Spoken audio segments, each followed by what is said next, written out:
Good morning, good morning, good morning.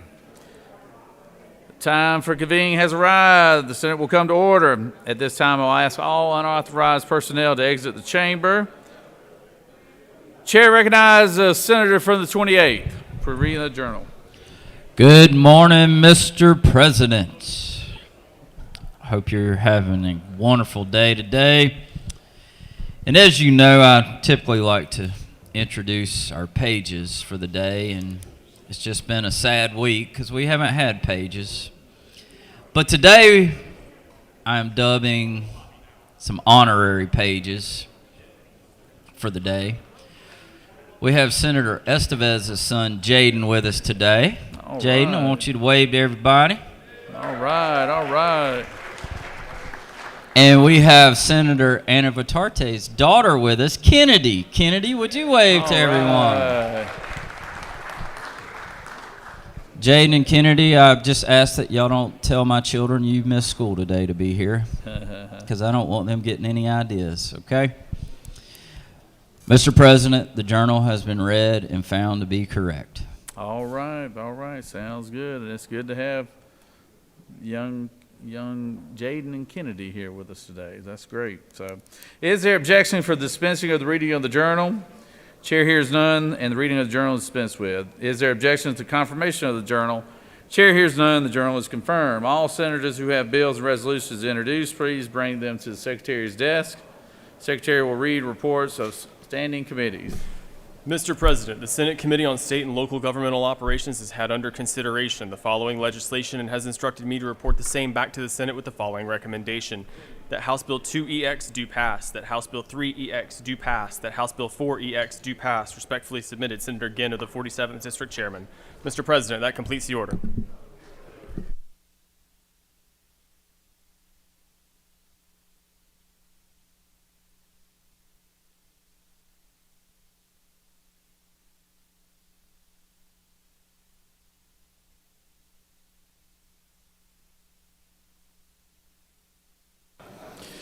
It is now time for the morning roll call. Are there any motions to excuse? Senator from the 56th. Thank you, Mr. President. I ask unanimous consent to excuse the senator from the 16th and the 50th. The 16th and the 50th.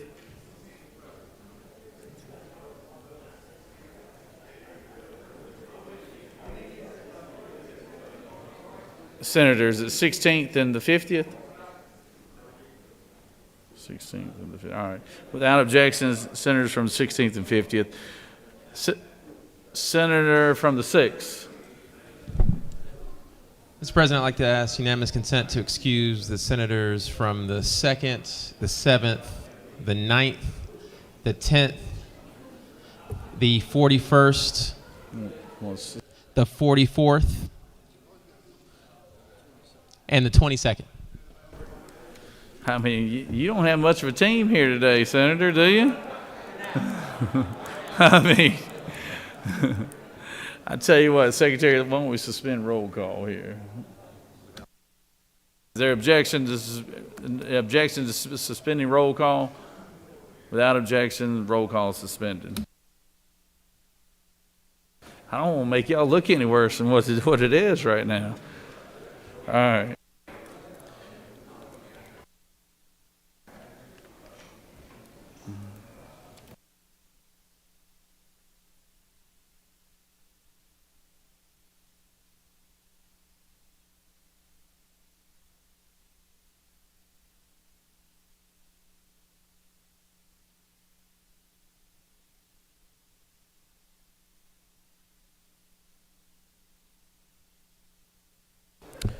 It is now time for our morning devotion. All senators, please take your seats and cease all conversation.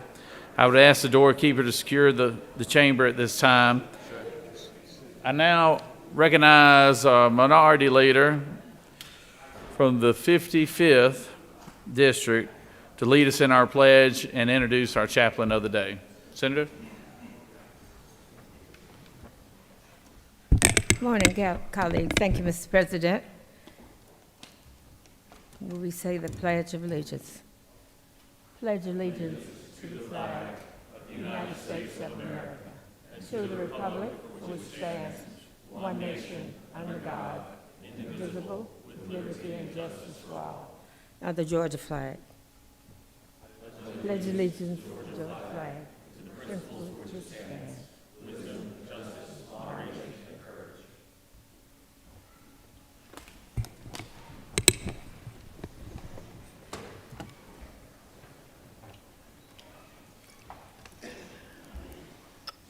I have a awesome duty this morning to introduce to you one of my former neighbors, but he's still my constituent, Dr. Michael D. Woods. Dr. Woods is an awesome person.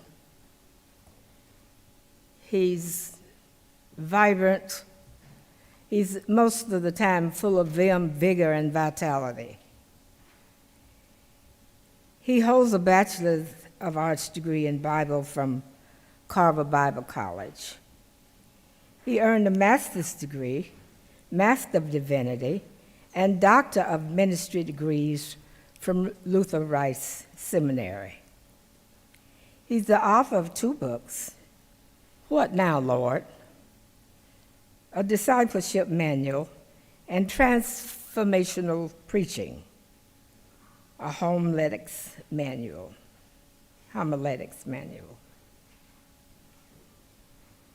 He founded a ministry with excellence and the MWE School of Ministry in 2005, with locations across multiple counties and online.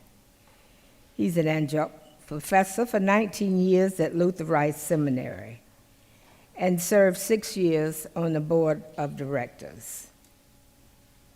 He's the founder of Mission Alliance International, fostering missionary work in Haiti, Jamaica, and Belize.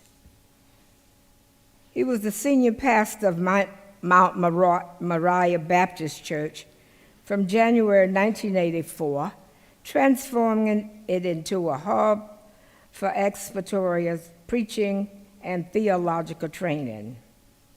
He led the Mount Moriah Institute of Biblical Studies, a satellite location for 3 Bible colleges. He was the interim pastor and later senior pastor at O'Kelly Chapel Baptist Church, contributing 5.5 years of dedicated service. He conducted ministry in various U.S. cities and internationally. A fervent love for the people of God, a passion for teaching and preaching the word, and a commitment to helping others develop their gifts for ministry with excellence. He would probably say one of his biggest accomplishments is being married to Marilyn T. Woods. She's a retired teacher from the DeKalb County School Board of Education, and they are the proud parents of 3 married children and blessed with 7 great-grandchildren. Please welcome Dr. Michael D. Woods.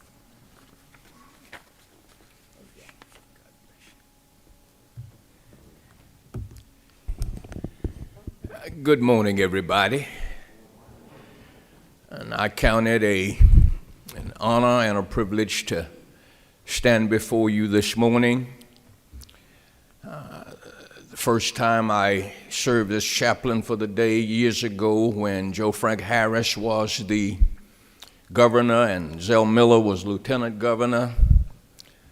I've been here a number of times thereafter. The last time I was here was at the behest of Speaker David Ralston a few years ago. And I am thankful for this privilege to stand before you today. I honor Governor Kemp, Lieutenant Governor, Speaker, and you all are in my prayers day and night. For I love being able to go and travel the world and people ask me, where are you from? And I say, I'm from Georgia. And so thank you for this privilege and opportunity to speak a few words and to offer a word of prayer. And I'd just like to read a passage that I am absolutely certain has been read under this gold dome many times, even probably before I was born. Micah 6 and 8. He has shown you, O man, what is good, and what does the Lord require of you, but to do justly, to love mercy, and to walk humbly before thy God. And it is no secret that our political arena, from the national level right down to the local level, is filled with duplicity, hypocrisy, and individuals who care little or nothing about anyone other than the one they see in the mirror. And therefore I encourage you be the one. You be the one that will operate with integrity. You be the one that will be genuine and sincere in your claim to believe in God and to believe in the Bible, or to believe in the Quran, or to believe in some other book that communicates holiness and righteousness from a divine person. In the midst of all, you be the one who will put what is right above what is profitable or what is convenient or what my party is trying to persuade me to be. You be the one. Let us pray.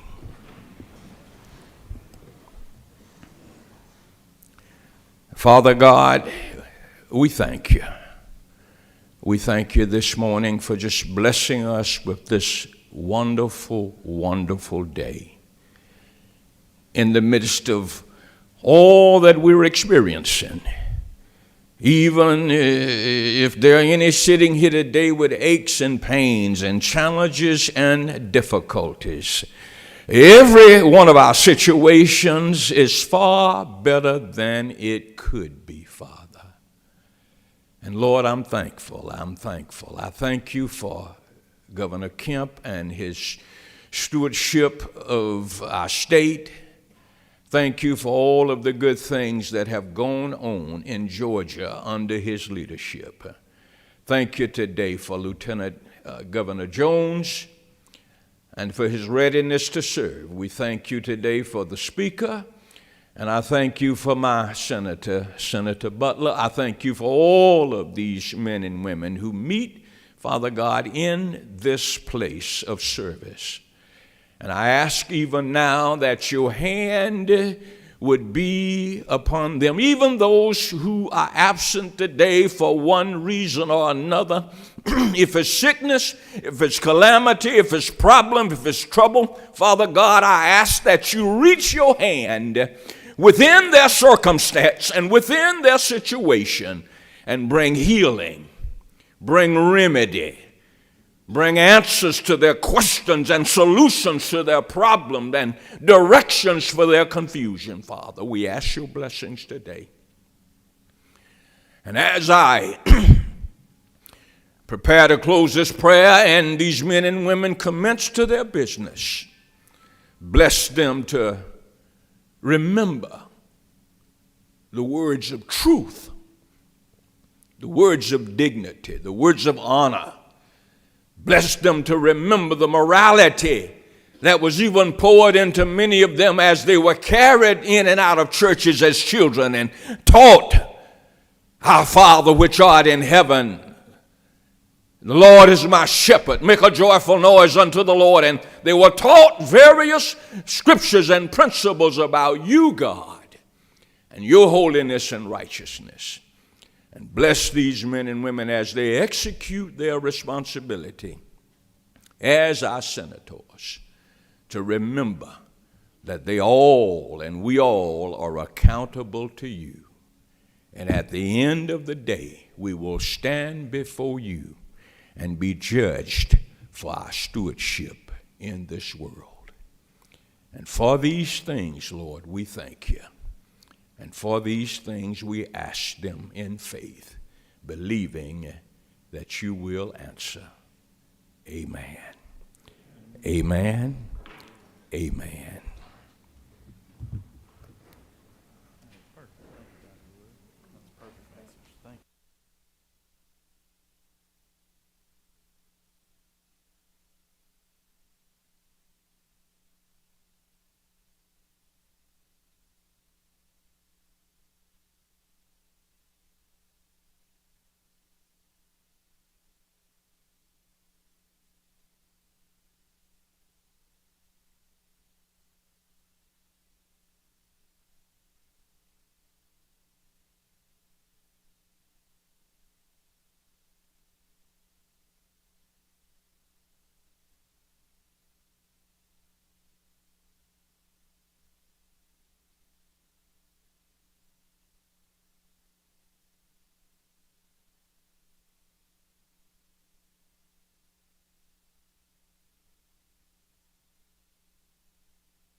It is always a pleasure to introduce the Doctor of the Day, and I'm going to call on the Senator from the 32nd to introduce Dr. Marshall here from Atlanta, Northside Hospital.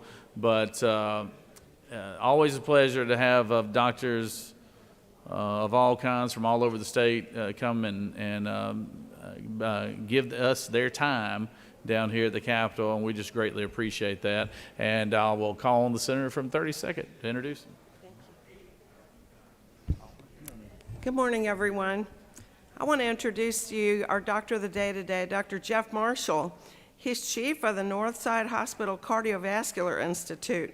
He's board certified in interventional cardiology and has nearly 3 decades of experience in the field of cardiology, and during that time has published extensively, trained and worked among some of the best physicians in the world, and serving in numerous leadership roles, including a very important one. He's on the board of the Composite State Medical Board and is their former chair.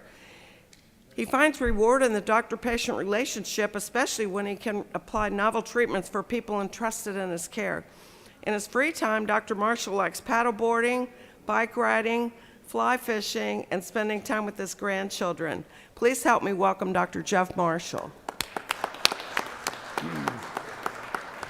Well, thank you, Dr. Kirkpatrick, and thank you, Mr. Speaker Jones. My name is Jeff Marshall. I'm an interventional cardiologist, and thanks for being here.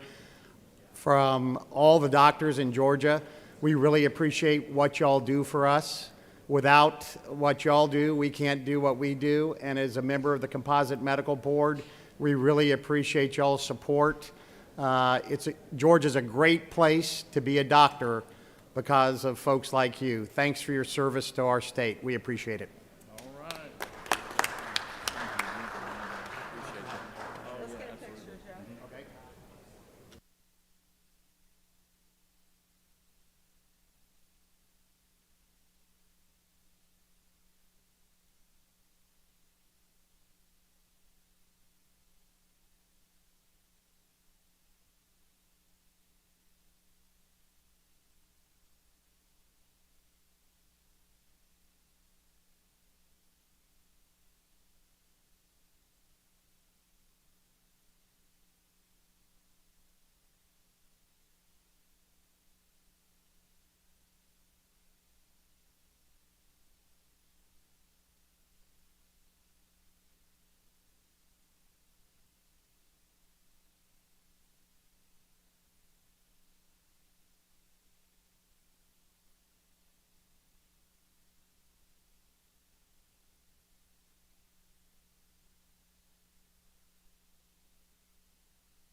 It is now time. Does any senator wish to rise on a point of personal privilege?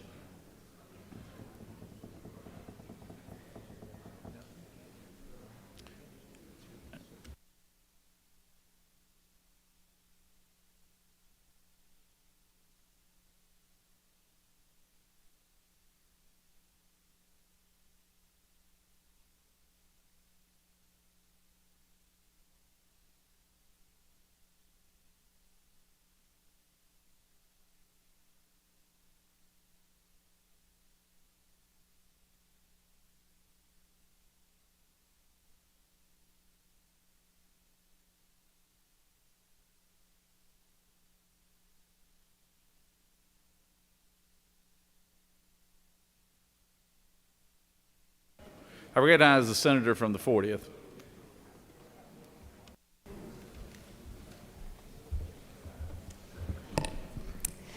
Thank you, Mr. President. Members of the Senate, many of us are deeply hurting because of what's happening in the Middle East. Just a few weeks ago, on November 6th, this suffering became very personal in my district as word quickly spread that 21-year-old Rose Lubin from Dunwoody lost her life in the line of duty as a border officer in Israel. Many of my friends and supporters personally knew Rose and her family.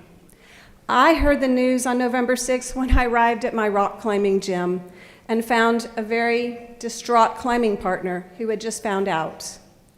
My communication director's daughter was friends with Rose at Dunwoody High School. It is therefore my honor this morning to be able to recognize Rose's life through the passage of a Senate resolution.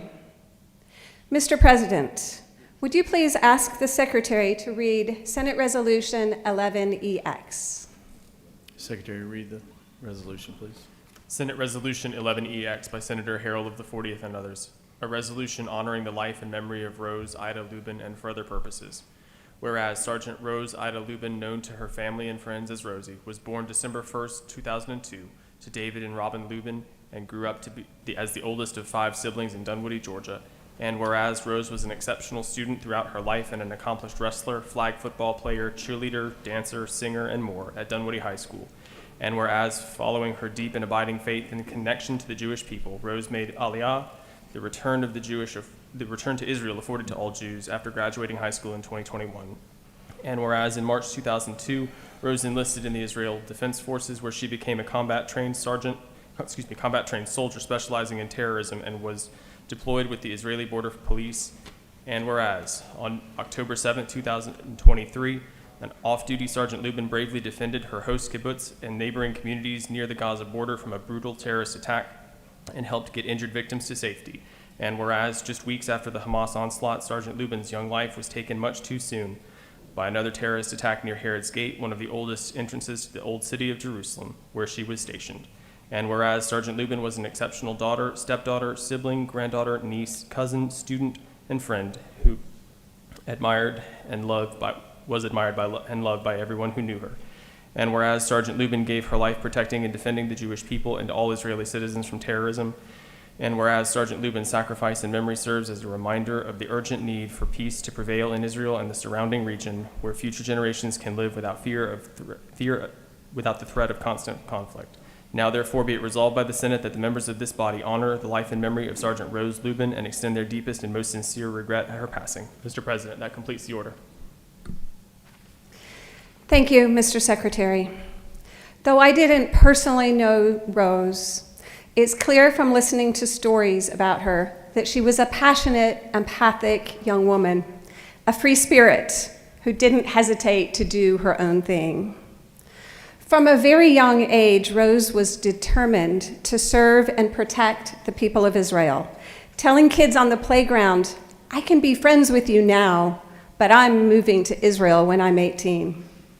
And that's exactly what she was doing when she protected her home kibbutz from Hamas terrorists on October 7th, and again when she was attacked while on duty guarding the old city of Jerusalem.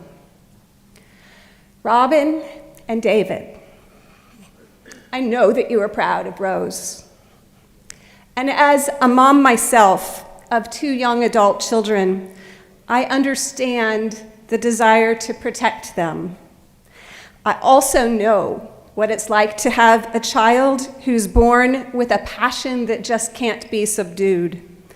And I know that there are other members of this body who also know that experience. As parents, we must let them go, to do the things that they were sent to this world to do, even though that comes with risk.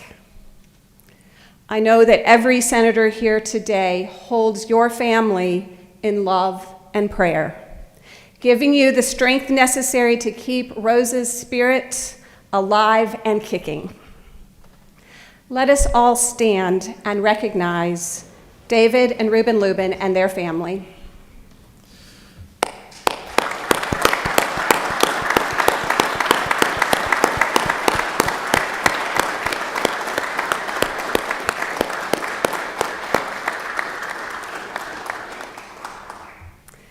Thank you. And before I yield, it's important to acknowledge, as we did in the resolution, that Rose is just one of many young people who have lost their lives as a result of this war.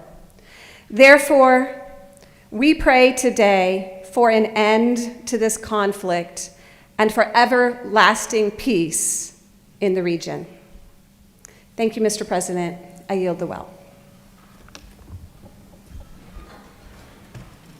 Thank you, Senator, and our prayers do go out to the families of such a young lady, and just a brave young lady, and I know there's a lot of pain and hurt with the family, and just know that hopefully the good Lord will take comfort and watch over you in your time of healing. And thank you, Senator, from the 40th, for bringing that forward for us.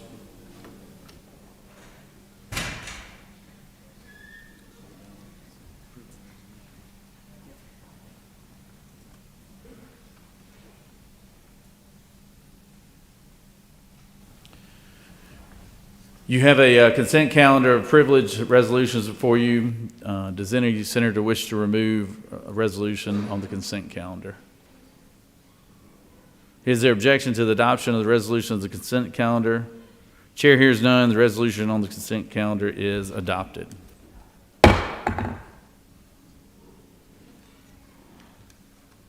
Are there any motions to withdraw or commit? You have before you a consent calendar of local bills. Mr. Secretary, have any objections been filed for any of the bills on the local consent calendar? Mr. President, there are no objections filed.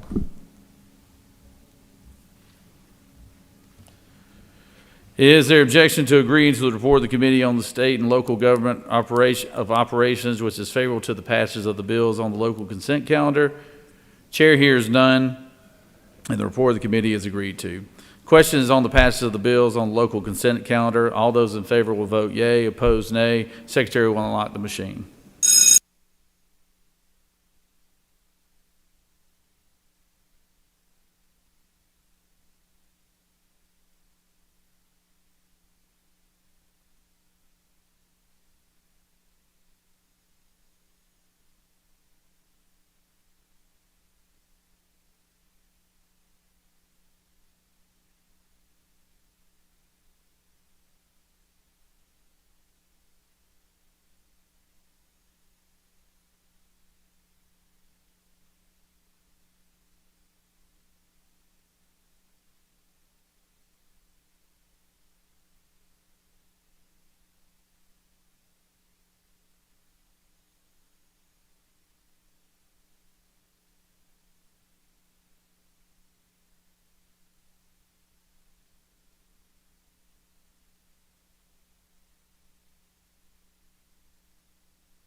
On the passage of the bill, the yeas are 46 and the nays are 0. This bill on the local consent calendar, having received the requisite constitutional majority, is therefore passed.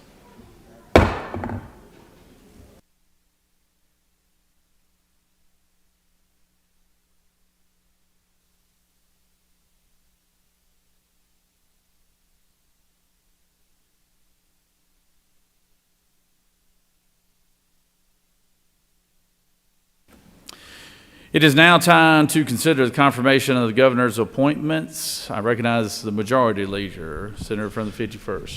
Thank Secretary, you. Secretary, read the script first. Mr. President, the Senate Committee on Assignments has had under consideration the appointments made by the governor submitted to the Senate on November 29, 2023 that require Senate confirmation and has instructed me to report the same back to the Senate with the following recommendation. The appointments to be confirmed as submitted. Mr. President, that completes the order. Recognize the majority leader. Mr. President, I ask for unanimous consent to dispense with the reading of the names of the governor's appointments as they have been printed and placed on the desk. Is there objection to dispensing of the reading of the governor's appointments? Hearing none, the reading of the names of the appointments is dispensed with, and I recognize the Senator from the 51st for another motion. Thank you, Mr. President. I ask for unanimous consent that one roll call vote suffice for the confirmation of the governor's appointments unless a senator designates that an appointee be removed from the list and voted on separately. Is there objection to the confirming of the appointments with one roll call vote? Without objection, I recognize the Senator from the 6th Senator, for what purpose do you rise? Mr. President, I ask for unanimous consent to excuse the senator from the 14th. All right, without objection, the senator from the 14th is excused. Thank you, Senator.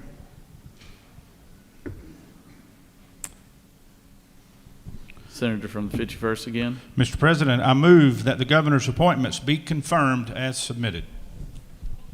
All right. And you waive right to speak to the motion, I guess? Okay.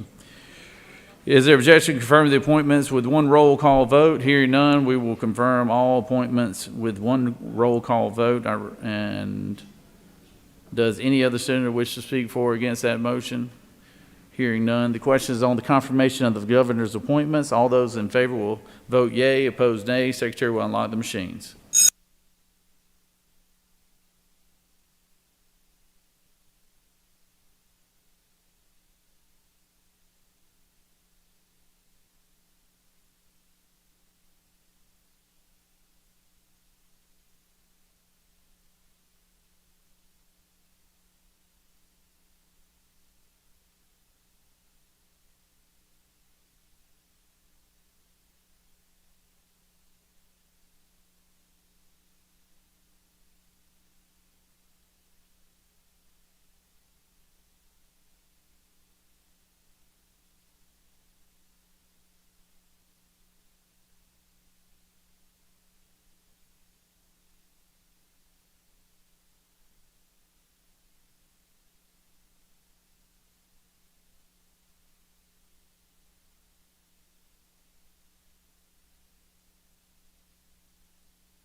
On the confirmation of the governor's appointees, the yeas are 45 and the nays are 3, and the governor's appointments are therefore confirmed.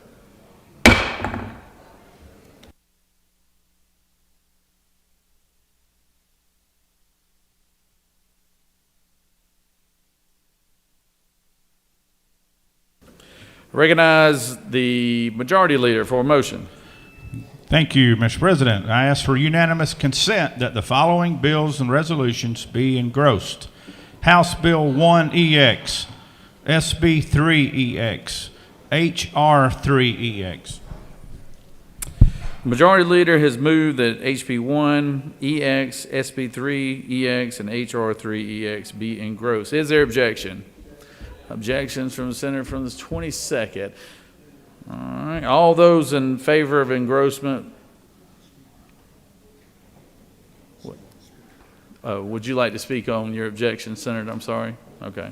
All those in favor of engrossment will vote yea, opposed nay. Secretary, unlock the machines.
On the vote, the yeas are 30 and the nays are 20, and the motion has passed.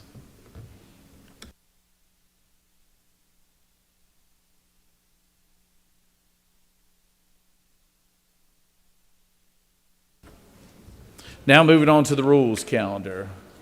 Secretary?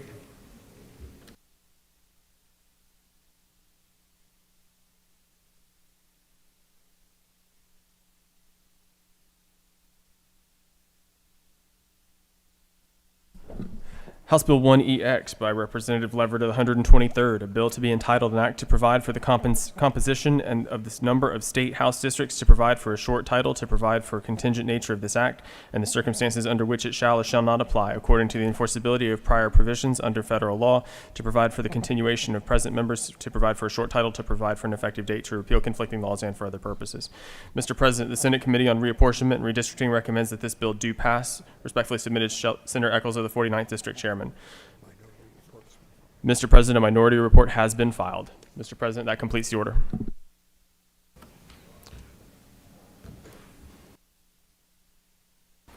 Recognize the senator from the 50th to present the measure.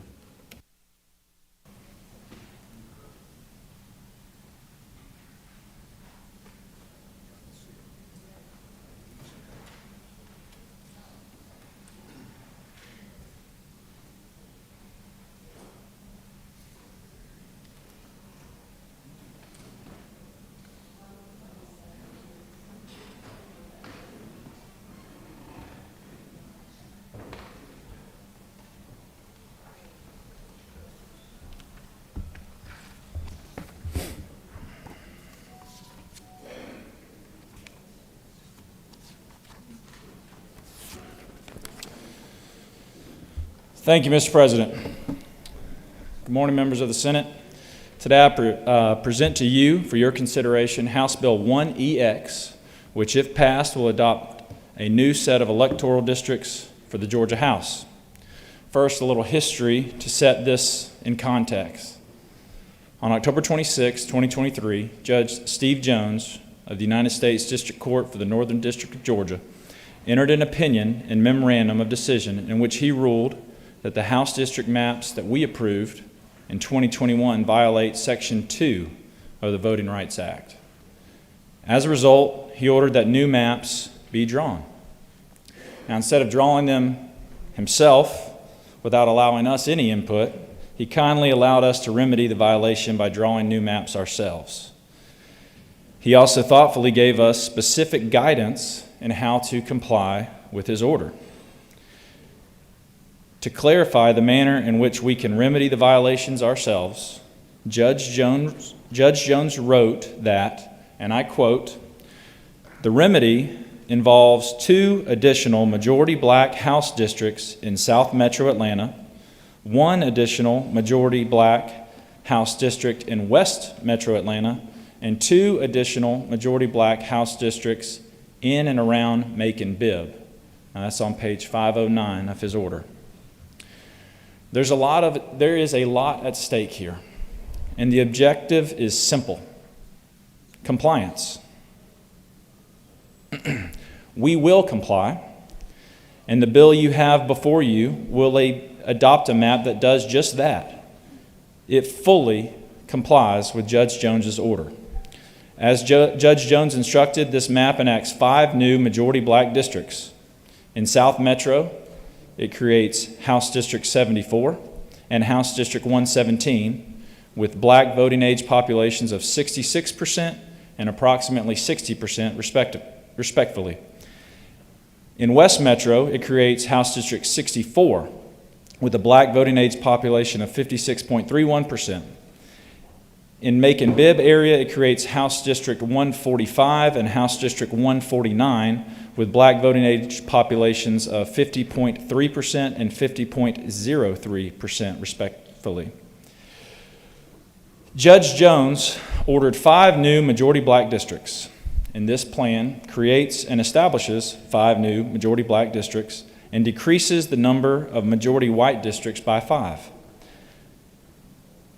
It does not purport to tell Judge Jones that we know better than he does and that we have done something different but better that he should accept as equivalent without explaining how it is equivalent. It doesn't do that. Instead, it follows his order.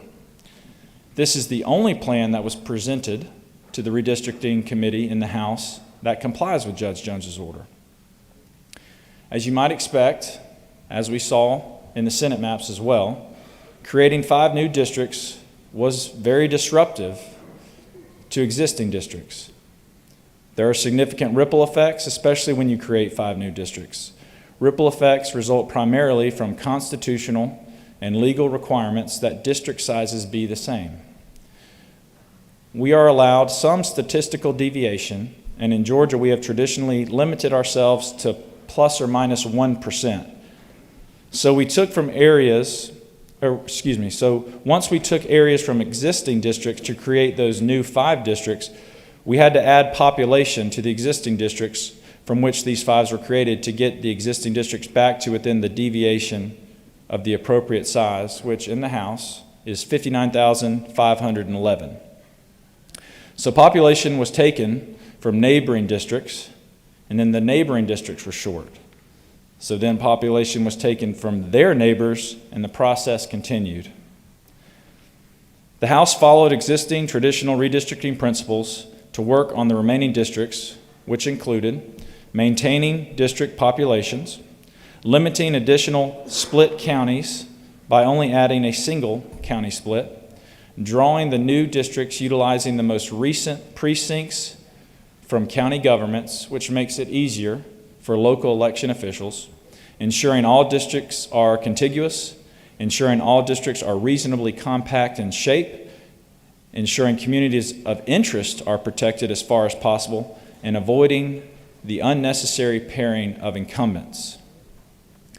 Now, this plan does involve several incumbent pairings, which is not surprising when the House had to reconfigure 56 districts. And the House redistricting chair stated that each of those pairings pained him greatly. In a perfect world, the House could have added 5 new districts without any pairings or drastic changes to the existing districts, but there was no feasible way to do that while complying with the judge's order. And contrary to assertions that the House was overly partisan in this component of the plan, the House did not inflict political casualties on solely the opposing party. The House inflicted damage on both parties. Throughout the process, the primary overriding objective was to comply with the court's order.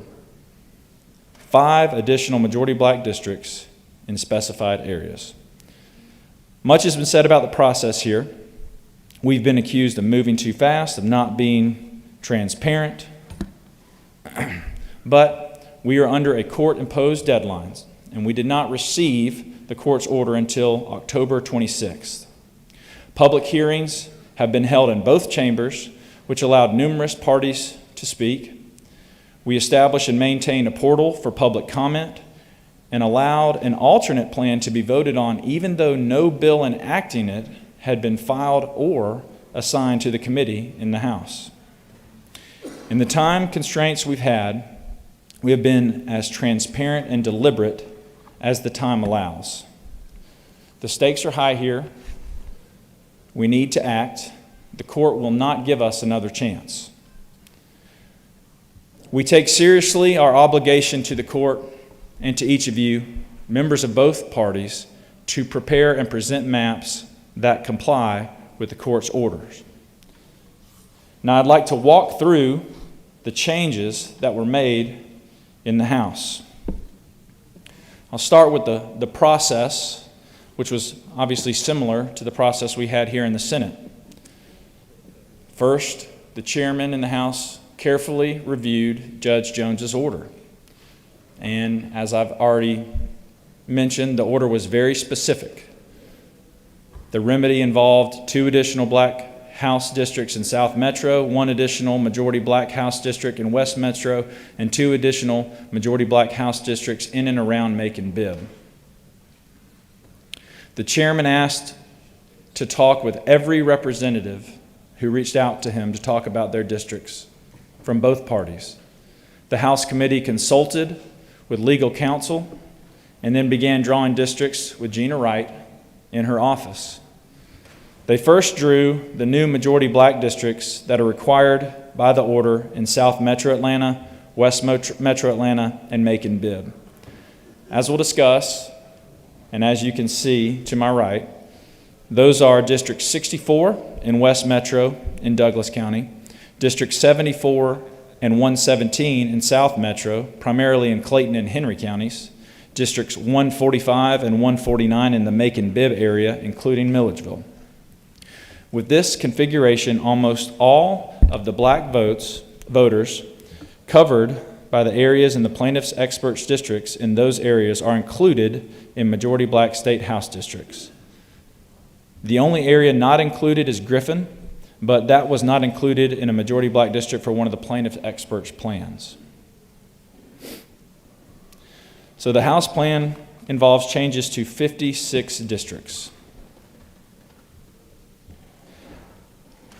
I'll begin with the new majority black districts and then work through some of the changes in the other areas. So with House District 64, House District 64 is one of the new majority black districts required by the court. It's located in almost exactly the same location as the proposed district from the plaintiff expert, Mr. Esselstyn. That design was improved, however, by locating the district wholly in Douglas County. It is a majority black district at 56.31% and is currently open. As configured, there is only one split precinct, and the primary community of interest here is the suburbs of Douglasville. Next, House District 74. This is a new majority black district and is located in Clayton and Henry counties. This is almost identical to the version drawn by Mr. Cooper in his expert report. It is an open seat and majority black at approximately 66%. It includes the Atlanta Motor Speedway and Panhandle of Clayton County, including most of Lovejoy. The design follows the 2022 precincts or existing district lines. It does not split Irondale, which is a place of one of plaintiff experts referenced, which is a place one of the plaintiff experts referenced during the trial. One significant difference is they were able to design this district without changing other Clayton districts besides District 78. Next is House District 117. District 117 is located wholly in Henry County and is taken from the design of Mr. Esselstyn's map. It includes only Henry County precincts and is an open seat with a black population of approximately 60%. The communities in this district include almost all of McDonough, portions of Locust Grove, and utilized I-75 as a boundary. The configuration also minimizes precinct splits. Next is House District 145. Now, this is the Macon area. District 145 includes portions of Bibb and Monroe counties. It is an open seat and is majority black, drawn primarily from Mr. Esselstyn's version of this district. It includes the county seat of Forsyth and utilizes primarily whole precincts in Bibb County. With this configuration, all the incumbents in Macon have a district to run in, unlike plaintiff's version. House District 149. This district runs from Macon to Milledgeville in a similar configuration to Mr. Esselstyn's map, but designed in a better way to avoid additional splits of Baldwin County. This district includes portions of Bibb and Jones counties on the way to Milledgeville, following Highway 49 through Jones County. The primary split is in East Macon 5. This district includes Representative Vance as the incumbent and avoids changing the split of Baldwin County. Changes to other districts. So moving to the adjustments around the majority black districts, I'll explain these changes. But first, a few things to note about these remaining districts. First, both the plaintiff's experts testified that they did not know a lot of details about Georgia or Georgia geography. Our process was informed by Mrs. Wright's extensive knowledge of Georgia and conversations with representatives about their areas. We believe we have reached a plan that is far better than those proposed by the plaintiffs while complying with every detail that the judge required. Second, it is important to note that the ripple effect is real when drawing these plans. When new districts are located in certain areas, nearby population has to be adjusted. Those changes then ripple out, in this case, primarily north, until they are resolved. Third, the 56 changed districts here are less than those proposed by at least one of the plaintiff's experts, so we were able to maintain district cores. Just for reference, Mr. Cooper changed more than 90 of the enacted House districts on his proposed plans. Obviously here we're at 56. Fourth, the House took into account the work on county election officials who have to update the voter registration database. By drawing the map this way, we are working to minimize the amount of work required before the 2024 elections. Fifth, the plan does not eliminate any existing minority opportunity districts. Judge Jones was clear on page 510 of the order that we cannot eliminate any existing minority opportunity districts. While he doesn't define that term, it is clear that he is referring to existing majority black districts. On page 511, he refers to whether the plan provides black voters with additional opportunity districts, not all minority voters. The other references to opportunity districts in the order clearly refer to black voters on page 106, 145, 146, 211, 268, 417 through 420, and 427. The House plan does not eliminate any existing majority black districts, and it takes 5 existing majority white districts, District 64, 74, 145, and 149, and converts them to majority black districts. Fifth, it's important to remember that we believe the 2021 House plan complied with the Voting Rights Act and are pushing an appeal of the judge's orders. That is why you will see language in this bill that reverts the 2021 plan, that reverts to the 2021 plan if the appeal is successful. This mirrors language used by the Democratic majority in 2002 when the state Senate plan was not pre-cleared in time for use in that election. But if anyone is upset with how a district is configured, remember, we did not draw these districts this way in 2021 originally, and we did not want to redraw these districts. We are doing this because we were sued by democratically affiliated groups. Other changed districts that I need to walk through is in Cobb, Douglas, and Fulton. The first group of changed districts centers around the creation of District 64 in Douglas County. District 66 stays wholly within Douglas County and takes more of the north part of the county as District 61 moves out of Douglas County. District 65 and 61 both exit Douglas and take more of Fulton County to make up the difference. In order to deal with the addition of the new district in Douglas County, District 61 shifts north and up into Cobb County, touching several districts along the way, which are only slightly adjusted to address population issues. That's 56, 57, 58, and 60. The House also made some changes at the request of the member in District 56 who had some personal requests for that district. Moving up into Cobb County, District 40, which had been a majority white district, collapses to accommodate the creation of the new 64. That leads to the first pairing on this plan. Representative Anowitz and Representative Stoner in District 42, which is primarily a Smyrna-based district. The changes from collapsing District 40 work up through Cobb County as districts shift north for population circling around from Douglas County. District 37 shifts slightly south, but keeps its core in Marietta. Likewise, District 35 also shifts south, leaving some areas of Ackworth as it moves into Marietta. District 35 then shifts south as well, taking a portion of District 36's population. District 36 adjusts in the north with District 35, then District 19 takes portions of Cobb to create room for District 40 to take the remaining portion of Paulding and the portions of Douglas that are not currently included in Districts 66 and 64. This combination adds the new majority black seat in Douglas while complying with traditional redistricting principles and taking into account the communities involved in this area, while also creating 2 districts wholly within Douglas County. Now for the Macon area changes, we've already discussed the creation of House Districts 145 and 149. The remaining changes result from that. District 142 remains a district wholly in Bibb County, maintaining its prior district core and the existing incumbent. This is an existing minority opportunity district that is maintained as required by the court's order. District 143 is the minority leader and likewise is maintained.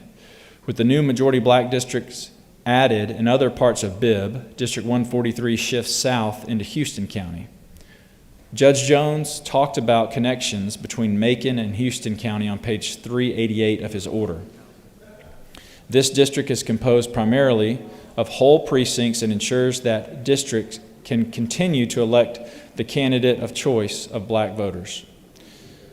District 147 accommodates the entry of District 143 into Houston by shifting over to Peach County by a few precincts. Houston County. Thank you, Mr. President. Houston County. I apologize to anyone from Houston County listening. That is my fault. It is Houston County.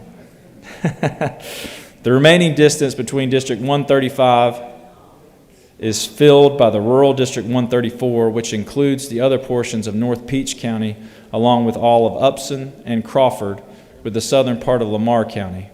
These counties share an agricultural focus and rural character that makes them logical to go together.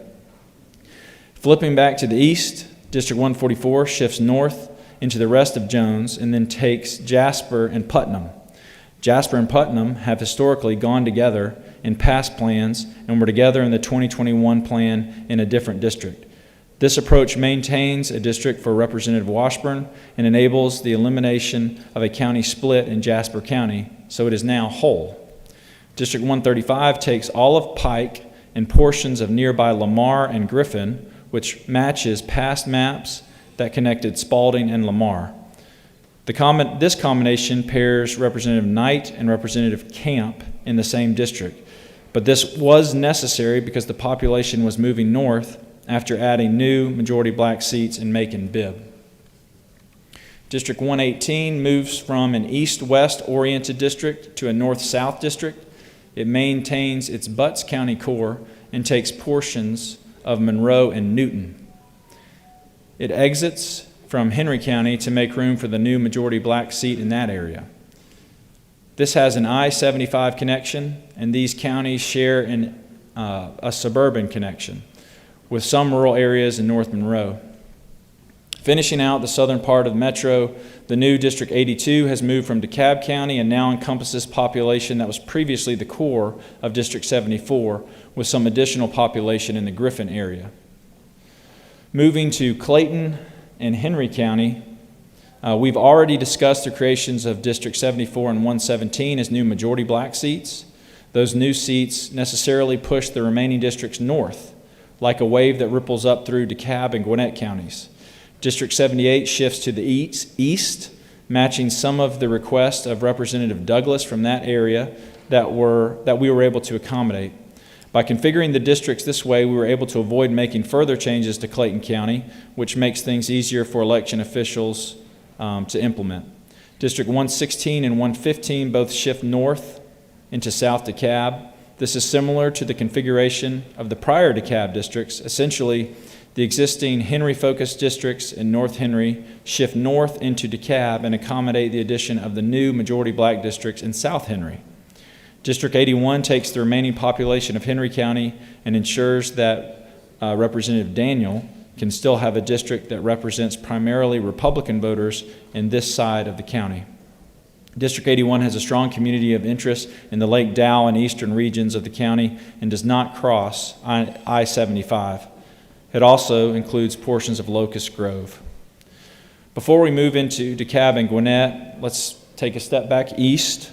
District 114 maintains much of its existing footprint in Morgan and Newton. The change in District 118 to the south shifts 114 north into Walton County and into a little more of Newton County. District 113 remains wholly in Newton County, even with the changes in the adjoining districts. District 92 is now placed wholly in Rockdale County instead of stretching east-west like it did previously. That is a more compact setup and unites communities around Conyers in a single district. The area covered by District 91 previously ran from Rockdale into DeKalb County, with communities that share I-20 in common and Stonecrest with its connections to Rockdale. The Walton County District move a little more into Gwinnett County, but that is mostly ripple effects from District 114 moving into Walton County based on those changes to the south. And I'm almost done. So let's look at DeKalb and Gwinnett counties. Previously, the districts in DeKalb ran as stripes from the north to the south. That pattern is maintained here, with the districts shifting north but still maintaining their overall shape. As we already discussed, District 82 is moving from the DeKalb area south along with District 81. That makes room for the shifts here and the new majority black districts. Again, this is ripple effects north, but each incumbent maintains a seat with the exception of Representative Evans and Representative Draper, who are paired in District 90. District 88 is untouched, and Districts 93, 94, and 95 turn and move north into Gwinnett County. They already were headed that direction, but just go further north now. The shapes in this area are largely dictated by incumbent locations. Configuring the districts like this enables us to maintain an incumbent in each district. When we go to Gwinnett, we see the wave is dissipating from ripple effects with minimal changes to 108 and 109. District 101 moves over to DeKalb County, so that results in a pairing of Representative Kennard and Representative Park in District 106. The remaining districts nearby take in new territory to address the movement of District 101. And that completes the changes made to this map.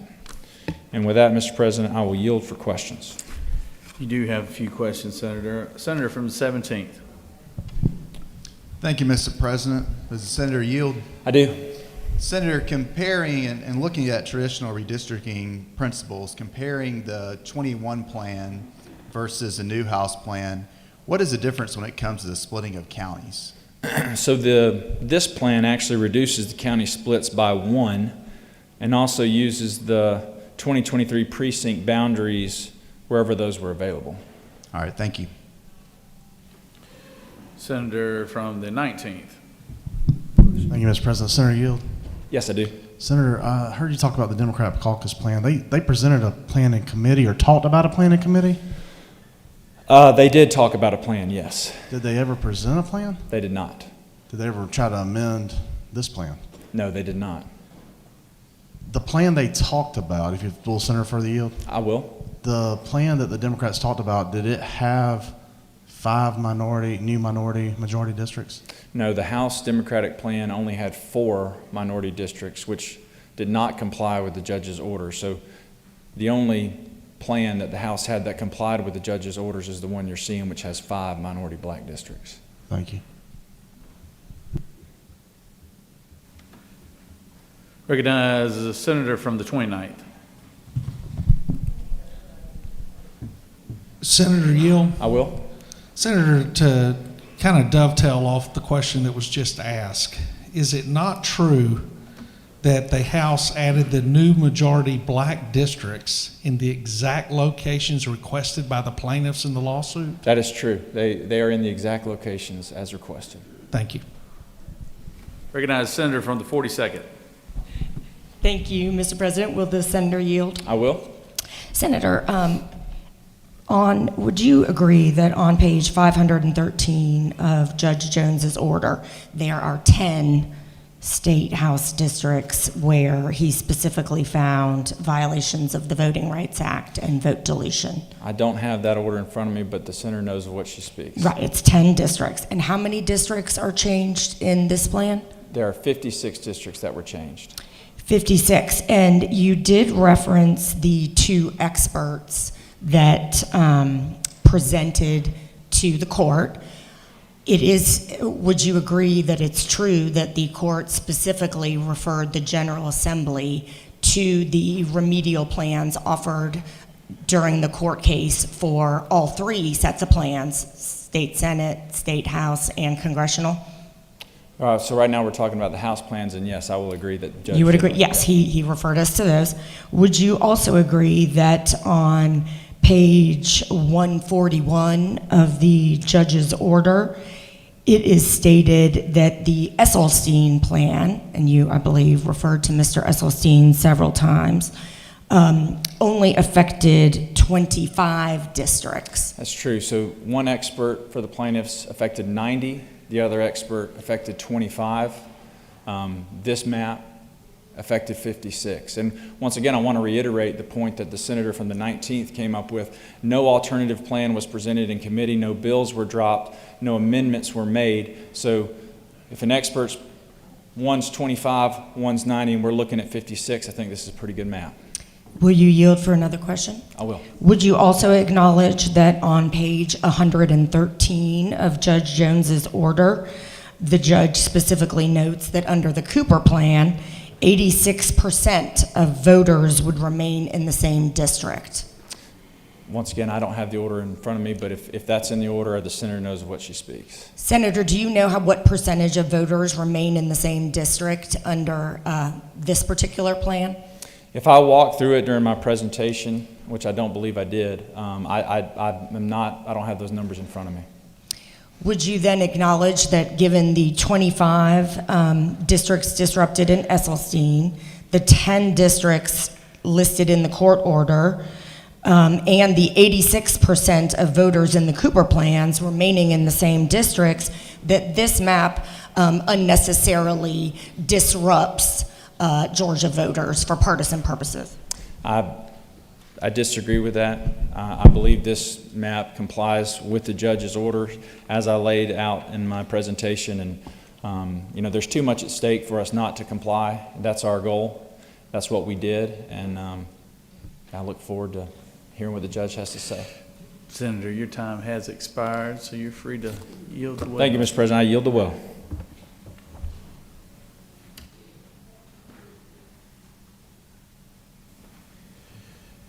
Senator from the 1st, would you like to speak? You wave. Senator from the 20th, would you like to speak? Thank you, Mr. President. Parliamentary inquiry. State your inquiry. With all due respect to my dear friend from North Georgia, is it not true, Mr. President, that my home county, created in 1821, was named after former Georgia Governor John Houston and not Texas resident General Sam Houston? I believe the senator knows what he speaks. Thank you, Mr. President. I thought the same thing when he was in the well, too.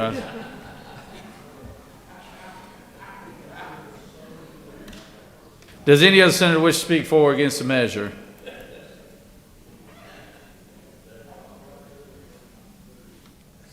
Senator from the Minority Leader, would you like to go first, or would you like the senator from the 42nd to go? Y'all came on at the same time. Y'all came on at the same time is the reason why I'm asking. Senator from the 55th, I recognize the senator from the 55th, Minority Leader.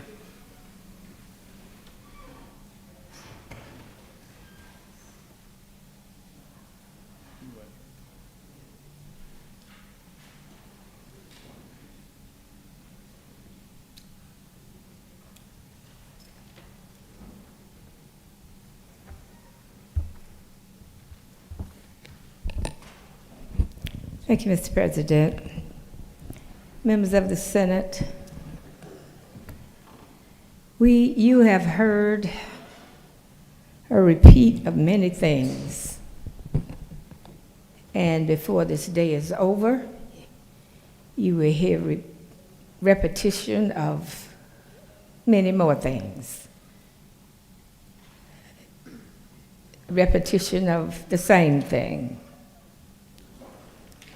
Good morning to everyone. I am Senator Gloria Butler, and I am the Minority Leader of the Georgia State Senate. Today we are here to discuss and debate the proposals for the congressional and state house maps. A federal court has ordered that each of these maps be redrawn in compliance with the Voting Rights Act. The Democratic Caucus recognizes that fair maps are crucial to ensuring that every vote in Georgia counts equally and that no voter in Georgia is subject to discrimination in the election process. Therefore, we believe that the court's order must be strictly followed in each of the maps being proposed today.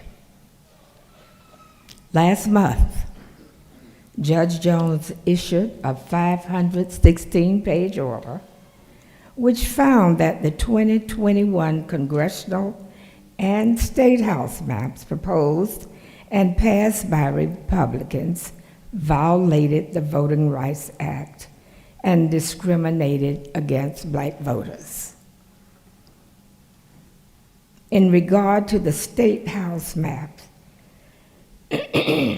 Judge Jones held that the enacted House districts 61, 64, 74, 78, 117, 133, 142, 143, 145, 147, and 149 violated the Voting Rights Act. He then ordered that 2 additional majority black House districts be drawn in South Metro Atlanta, that 1 additional majority black House district be drawn in West Metro Atlanta, and that 2 additional majority black House districts in and around Macon-Beer. The Republican proposal before us does not comply with the judge's order. First, the Republican proposal changes 56 districts, while the court only identified 11 districts as violating the Voting Rights Act. Second, the Republican proposal unnecessarily takes away or dilutes minority voting power in 2 majority-minority districts in DeKalb and Gwinnett counties. For example, District 81 was a majority-minority district in the enacted map and is no longer a majority-minority district in the Republican proposal. Indeed, District 81 will increase from 47% white voting age population to nearly 66% black. Further, minority voting power is decreased in districts 101 and 105. So instead, these maps created by Republicans is just a game. And what is done is switch one out for the other, switched out a minority opportunity district for another. Now for the congressional map. Judge Jones ordered that enacted congressional districts 3, 6, 11, 13, and 14 violated the Voting Rights Act.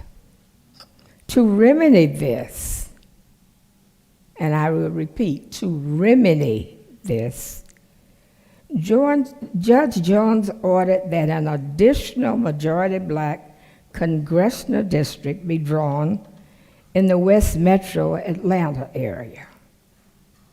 As drawn, the Republican proposal violates the court order. The proposed map does not expand black voters' opportunity to elect candidates of their choice as ordered by the court. While the proposed map technically adds a majority black district, it adds the district by excluding a substantial number of black voters who have suffered from vote dilution. Over 140,000 black voters in the plaintiff illustrative map are still denied the ability to elect a candidate of choice in this proposed map. Additionally, this map would eliminate a minority opportunity district, which is currently the seat of a black woman incumbent. The map eliminates minority opportunity district in Georgia 7th District in order to create a new majority black district in Georgia 06. More specifically, the majority minority district in Georgia 7 goes from 67% minority voting age population to 33% minority voting age population. This is not a game. Additionally, this map packs about 1.5 million voters of color in the Atlanta metro into 4 minority opportunity districts who are currently in 5 minority opportunity districts. This is a prime example of majority leaders ignoring the spirit of the court's order. The federal court order instructed the state to expand minority opportunity districts, yet this map reduces them. Additionally, this map reduces the voting strength of black voters in McDonough by splitting the city among several districts. In conclusion of my remarks, ultimately, the Republican proposals for the congressional and state house districts use the same gerrymandering tactics that were used in redrawing the Senate districts and violates the court order. Colleagues, I ask that you not disregard the court's order. Instead, you should vote no on each of these maps and protect the voting rights of black Georgians. I'm reminded of what the pastor charged us with this morning. He said, be the one. Be the one that does the right thing. Follow the judge's orders and draw the districts in the areas that he specified. The Senate proposed congressional maps fall short of a lawful remedy. Mr. President and members of the Senate, thanks for your attention, and I yield the well. Thank you, Senator. I recognize the Senator from the 42nd. She waves. Senator from the 43rd.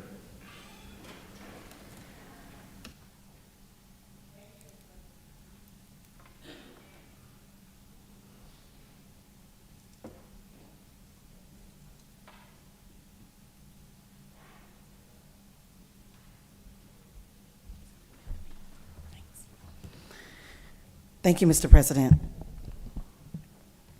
Be the one that does the right thing.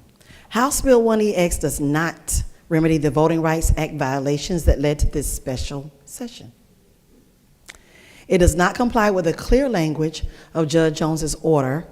Further, it involves a partisan gerrymandering that seeks to cement the political power of the majority party with little regard of the fact that it affects the right of all Georgians to select the candidate of their choice. Judge Jones ordered the General Assembly to create 5 additional majority black districts. To achieve this result, the majority has dismantled other Voting Rights Act protected districts. Gone is House District 81. This district allowed black and Hispanic voters to join together and elect candidates of their choice. Gone too is the House District 105 in Gwinnett County. This district allowed black, Hispanic, and Asian voters to work together and elect candidates of their choice. These districts are now represented by white incumbents. Like Alabama before us, Georgia Republicans thumbed their nose at a federal court order. These maps do not remedy the Voting Rights Act violations Judge Jones found. They will likely result in the court taking away the General Assembly's power to draw these maps and remedy those violations. Georgia Republicans would rather force the court to draw these maps than pass fair maps that recognize the growing power of voters of color. House Bill 1EX is a partisan gerrymanderer that does not empower any voters to choose candidates of their choice. This map weakens the power of black voters. It exists only to entrench the power of the current majority. For these reasons, we disagree as the minority party with House Bill 1EX. Thank you, Mr. President. I yield the will. Thank you, Senator. Senator from the 42nd.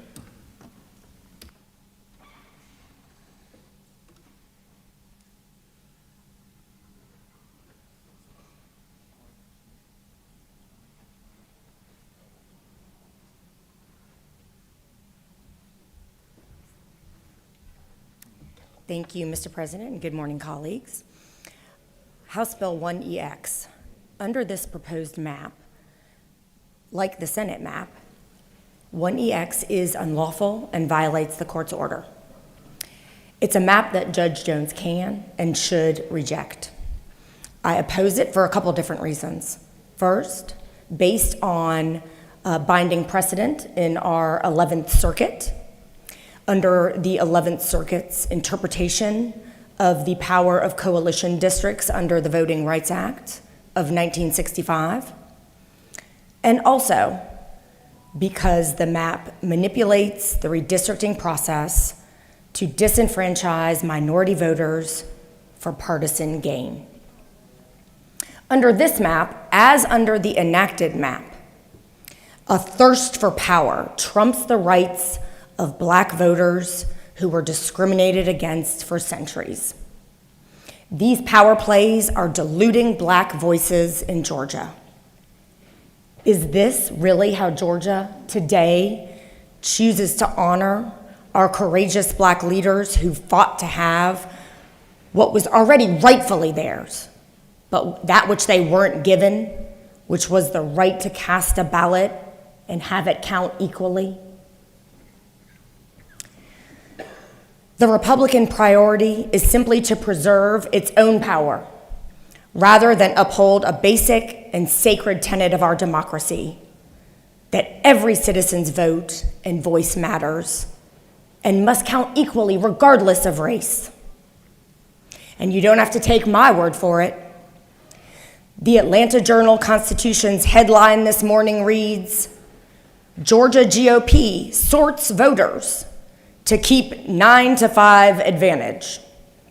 Sorts voters to keep 9-to-5 advantage. And noted redistricting expert, Professor Charles Bullock at the University of Georgia, told the paper that we seem to be, quote, going down the Alabama path, meaning a Republican majority defying a federal court's order that every citizen's vote should count equally in Georgia. Let's get into a few specifics, legal specifics. This proposed map violates the Voting Rights Act by dismantling 2 majority-minority coalition districts. A coalition district is a district where more than one minority group satisfies the Jingles factors.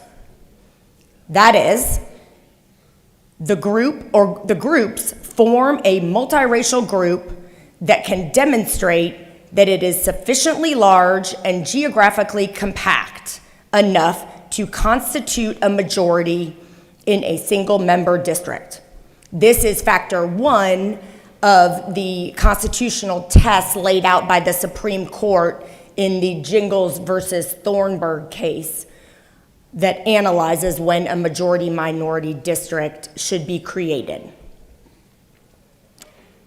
Second, the groups must be able to show that they are politically cohesive.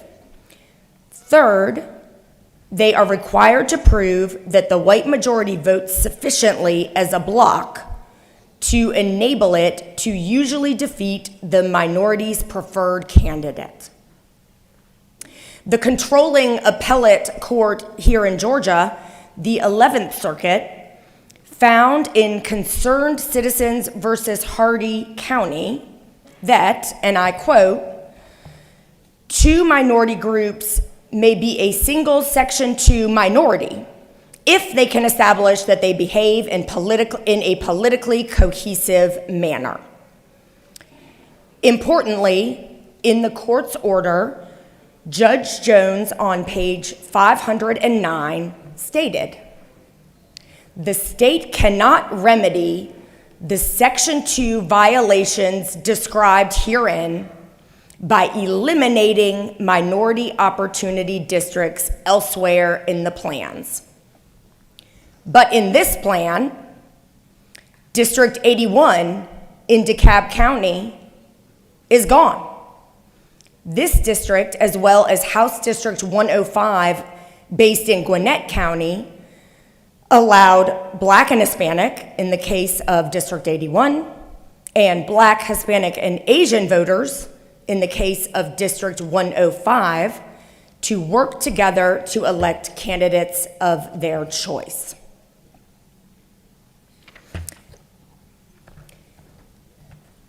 But there's another problem with this map, aside from its violations of the Voting Rights Act and Judge Jones's order. And that is the scourge of partisan gerrymandering. You see, the consequences of redistricting extend far beyond securing partisan power. Those who wield control over the redistricting process often design districts to be as safe as possible. That is, districts that are either reliably Republican or reliably Democratic.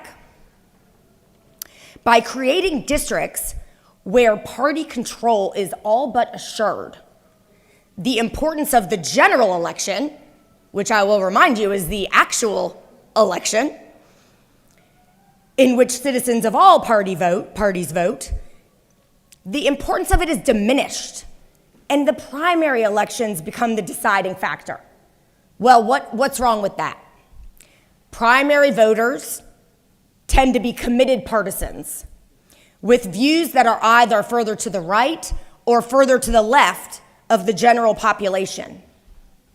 In a system where representation is decided by primary elections, elected officials are incentivized to respond to the views of their base, i.e., their primary voters, rather than the entirety of their district. In fact, many elected officials will legislate, and we've all seen it, for the sole purpose of warding off primary challengers from the right or the left, ignoring the opinions and views of the broad, middle 70% of the electorate. Legislation responsive to the views of the broad majority of the electorate evaporates.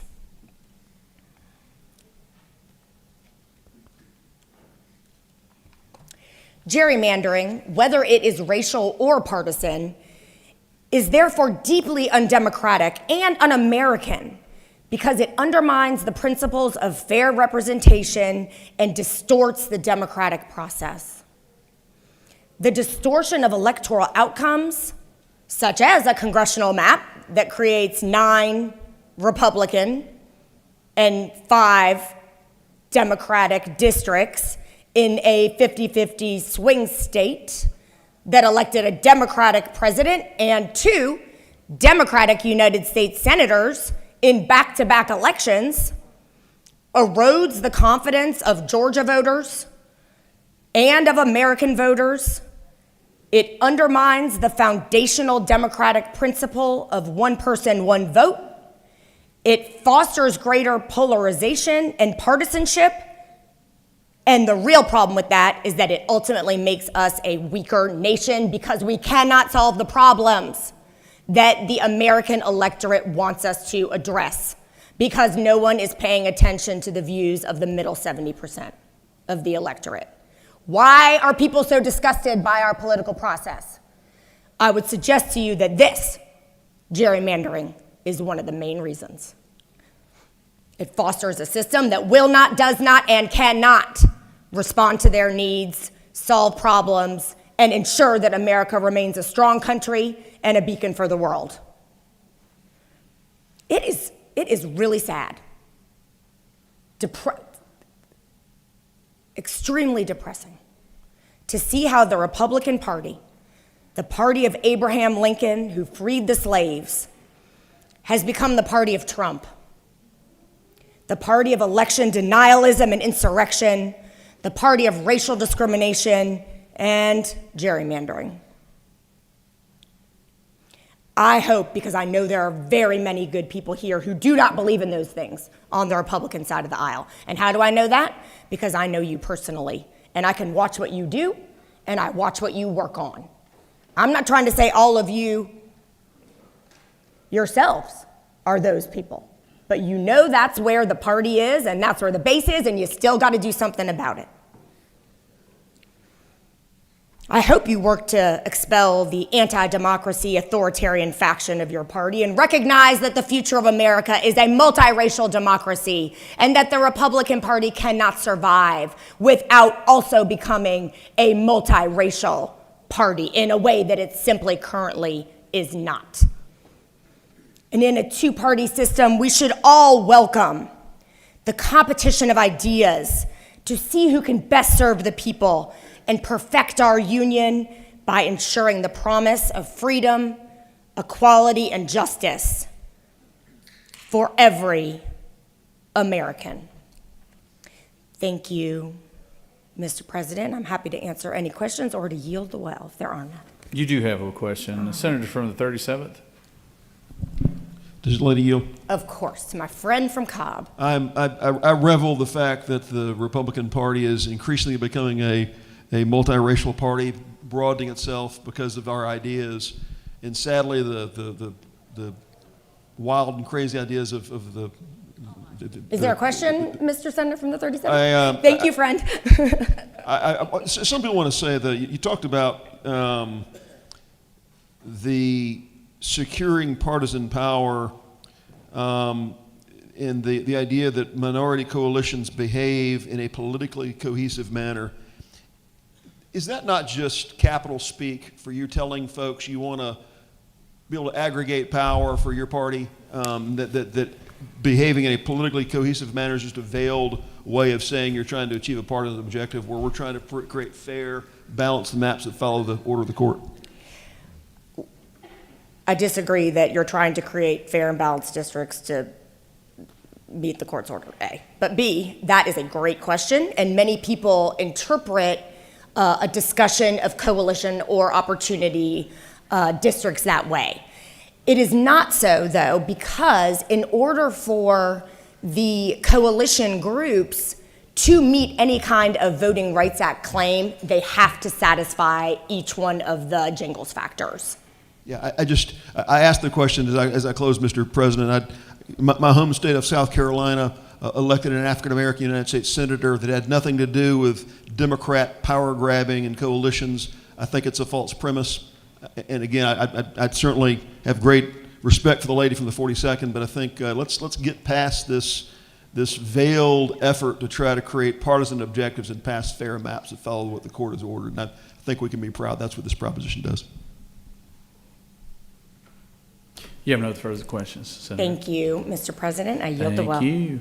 Senator from the 15th, you're on deck if you so choose, or you want to waive.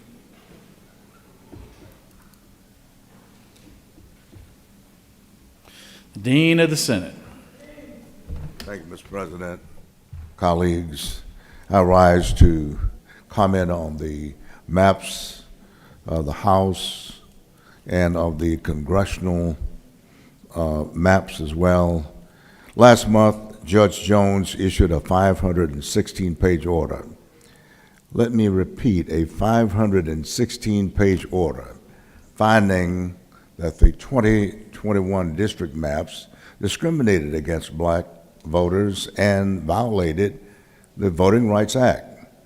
None of the maps proposed by our Republican colleagues follow the court's directives, and no amount of smoke and mirrors hide the truth. Black voting power has been diluted by these maps, just as they were in 2021. These proposals do little, if anything, to improve the ability of black voters to elect candidates of their choice. Yes, there is a technically new majority black district added, but at the expense of a substantial number of black voters whose votes were diluted, and we continue to be in a constant loop of redistricting where one constant is the disenfranchisement of black voters. This may sound like a clerical issue to many people, but it is far more than that. The right to vote was not just given to us, we also fought for it. The Voting Rights Act is only 58 years old. 58 years. That's a good contingent of us in this chamber now that were around before the Voting Rights Act was a thing. We fought for it, we died for it, and here we are less than 60 years later, still fighting for fair and equal representation. How long are we going to have to wrestle with this to be considered equal parts of this election process? And how are we supposed to say every vote counts and mean it when the majority party isn't even trying to hide what they're trying to discount? To add injury to insult, these maps eliminate a current majority opportunity district where there is currently a seat of a black woman incumbent, one that has already been shuffled around like a chess piece. They are playing games while we are pleading for the rights of black voters. We are trying to get fair maps so we can work for the constituents, the voters who chose us, and they could very well choose you if we allow them fair representation. Think about that. Fair representation means everybody should have a fair chance. And indeed, of focusing on the district that Judge Jones specifically identified in his order, the majority has significantly redrawn Atlanta metro districts. This not only ignores the task at hand, which, to be clear, is fair maps, it also causes confusion. Black voters, people like me, make up almost 1/3 of Georgia's eligible voting population. We are your colleagues, your friends, your doctors, your teachers, and your family members. And as we deserve to feel and to know that our representatives reflect who we are as people and what we stand for as this great community, we deserve to be heard and listened to. We ask for fair and equal representation decades before the Voting Rights Act was passed, and here we are, almost 6 decades later, as I said, still asking for fair representation. When will the powers that be see us as equal in this political process? We deserve fair maps, and one day we'll achieve that. Prayerfully, it's come sooner rather than later. Mr. President, I yield the well. Thank you, Senator. Does any other senator wish to speak for or against the measure? Chair hears none. Is there objection to the previous question being answered? Chair hears none. The previous question is ordered. Would the minority leader like to speak? I think you addressed it in your, she's waving it.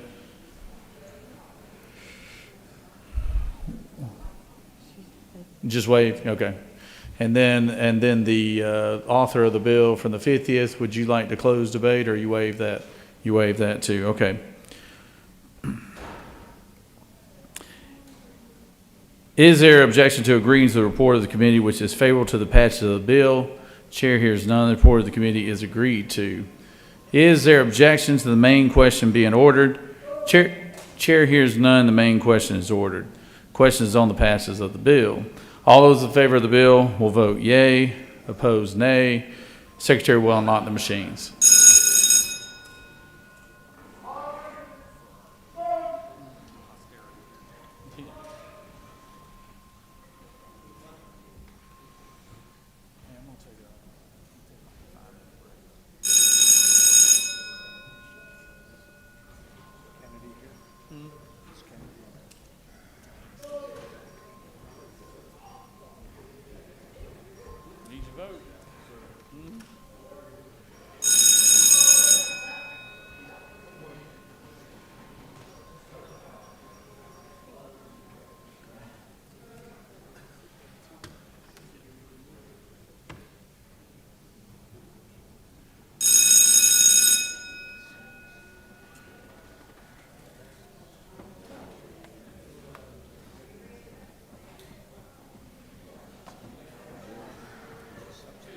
Freddie, you mashed the wrong button.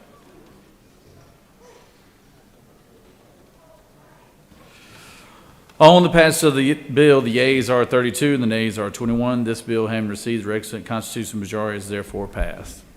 All right, we're going to take a little 5-minute break. Just stand at ease, 5 minutes, let everybody stretch their legs, and then we'll reconvene here in a second to go over the next maps. I'm just giving everybody a break. No, nothing else, Senator. So just stand at ease for about 5 minutes.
All right, the Senate will come back to order.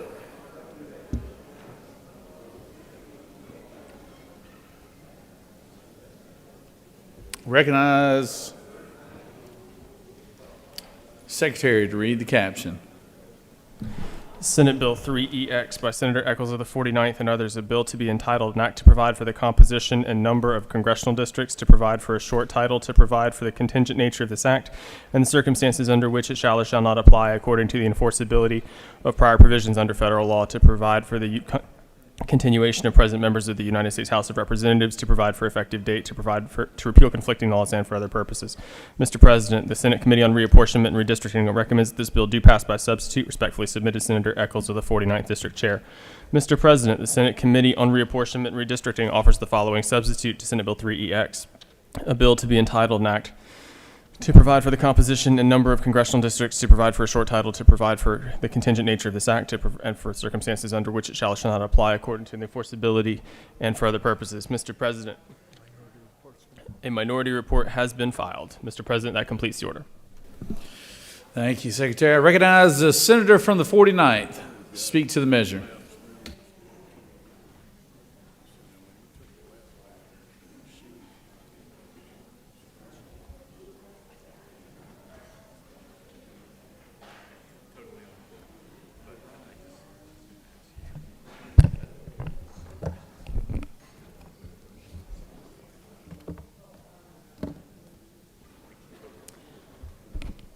Mr. President, thank you. Colleagues, I am here today to present to you Senate Bill 3EX. If passed, this will set a new set of congressional maps as prescribed by Judge Jones. This congressional plan is a product that began with carefully reviewing Judge Jones's order. The order was very specific about what needs to be done for Congress, and I'll quote from page 509. The remedy involves an additional majority black congressional district in West Metro Atlanta.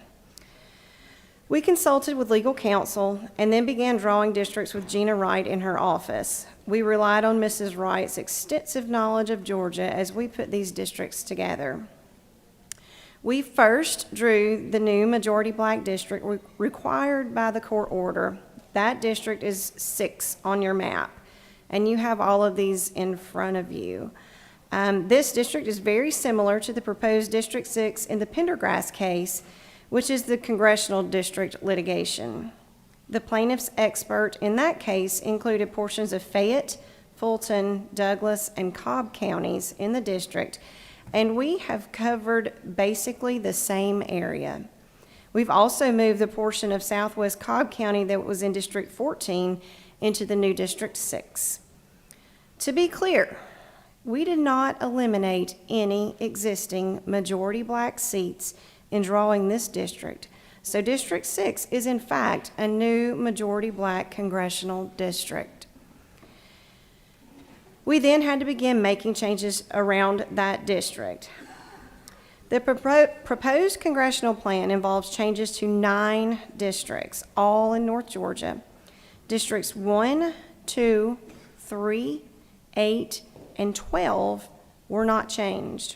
All changes happened within that North Georgia area. After drawing the new majority black district required by the court order, we then followed our existing traditional redistricting principles to work on the remaining districts, which included maintaining district populations so they're exactly the same, plus or minus 1 person, which is tighter than what's allowed on legislative plans. So we comply with the U.S. Constitution requirements of 1 person, 1 vote. Limiting additional split counties as much as possible. Drawing the new districts utilizing the most recent precincts from county governments. Ensuring all districts are contiguous. Ensuring all districts are reasonably compact in shape. Ensuring communities of interest are protected as far as possible. Another goal was to ensure that the existing partisan balance of the congressional plan remained the same, so we maintained the continuity of representation as much as possible. To do that, we utilized election return data from 2018, 2020, and 2022 that had been allocated on the plan to understand the partisan impact of this plan, which remains the same political balance as it was in 2021. Now I'll go in and talk about the different districts. Congressional District 6. As I already referenced, Congressional District 6 is the new majority black district and has an any part black voting age population percentage of 51.75%. It is located in the same location as the plaintiff's expert district in the congressional case. It includes the same highways and healthcare systems Judge Jones relied on at pages 325 and 326 of his order. The district includes part of the city of South Fulton and moves north into Austell, areas that the judge found to share strong connections on pages 190 and 191. The district connects a number of suburbs around metro Atlanta that are all experiencing growth and are diverse communities. Congressional District 5. Moving to the east, Congressional District 5 shifted east to accommodate the new majority black district. This district remains centered on the city of Atlanta, and it includes the airport, as it has historically been for a number of decades now. It has strong connections between Atlanta and its suburbs and is a relatively compact shape as it was on the 2021 plan. In the process of drawing this district, its black VAP increased to 51.06%. Congressional District 4. Congressional District 4 also shifted east to accommodate the new majority black district. It retains a strong connection with I-285 and I-85 along the eastern side of Atlanta and has moved out of the farther eastern suburbs it previously had to track up I-85 and take in the Buford Highway corridor. It includes Dunwoody, Stonecrest, Norcross, Duluth, Chamblee, and Doraville, all suburban Atlanta communities that are growing and share a number of similar issues and interests. In the process of drawing this district, its black VAP decreased from just over 52% to 50.59%. But we do not believe that decrease will affect its political performance. Congressional District 13. Because District 6 had to take so much of existing Congressional District 13's territory to accommodate the required new majority black district, this district shifted significantly to the east. Notably, the plaintiff's expert had also shifted District 13 to the east, but had included a number of additional rural counties that did not fit as well with the metro Atlanta suburban character of District 13. We have drawn a better District 13 that begins with the portions of Clayton and Henry that had previously been in District 13 and stays in the Atlanta suburbs by taking in all of Rockdale and part of Newton counties, along with a significant portion of Gwinnett County. This configuration enables us to keep the district anchored in metro Atlanta instead of sending it far to the east in rural areas. This configuration also keeps Conyers, Snellville, and Lilburn whole, all of which are suburban cities with significant shared interests given their proximity to Atlanta. In drawing District 13, its black VAP decreased significantly, but it remains a majority black district at 51.45%. Let me pause there for a minute and just be clear. This plan increases the number of majority black districts from the prior plan based on the numbers, and it adds the required majority black district in metro Atlanta as required by Judge Jones. This plan includes 4 majority black districts, which is about 29% of the districts in the state. Moving to the other districts that were affected, you can see the ripple effects of these changes. Congressional District 14. District 14 shifts north in Cobb County after removing the territory that was added to the new majority black district and maintains its general shape.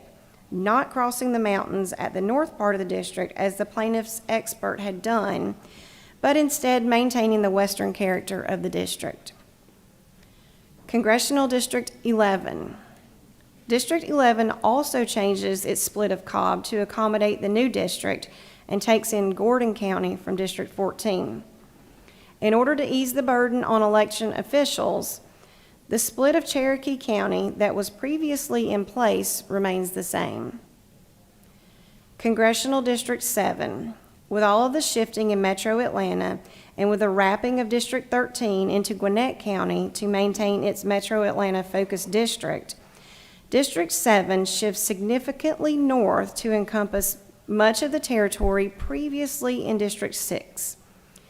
It includes North Fulton and moves up to Lumpkin County. As I indicated, the split of Cherokee County is the same as the previous map, and the split of Hall County recognizes an important community of interest around Lake Lanier. The Forsyth Hall border is the lake, and people on both sides often share similar interests. Hall is my home county, and so under this plan, the Speaker's home county and my home county have both been split. Congressional District 9.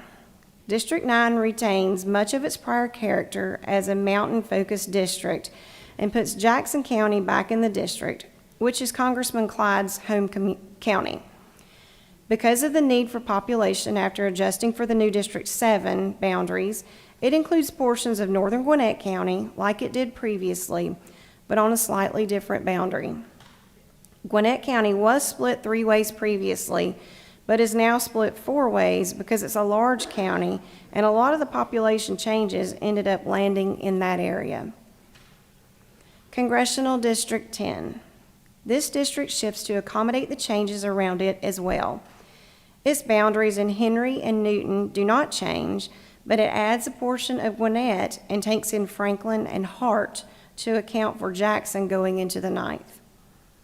This district retains its Eastern Georgia character, and election officials will not need to worry about changes on its southern or western sides because of those boundaries have not been changed.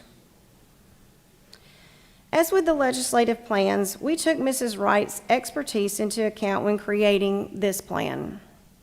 We also took into account the work on county election officials who have to update the voter registration database. By drawing the map this way, we were working to minimize the amount of work required before the 2024 elections where we can. This plan also does not eliminate any existing minority opportunity districts. Judge Jones was clear on page 510 of the order that we cannot eliminate any existing minority opportunity districts in drawing the new majority black districts. While he doesn't define that term, it's clear he's referencing to existing majority black districts. On page 511, he refers to whether the congressional plan provides black voters with additional opportunity districts. There are also references to opportunity districts that clearly refer to black voters on page 106, 145 and 146, 211, 268, 417 through 20, and 427.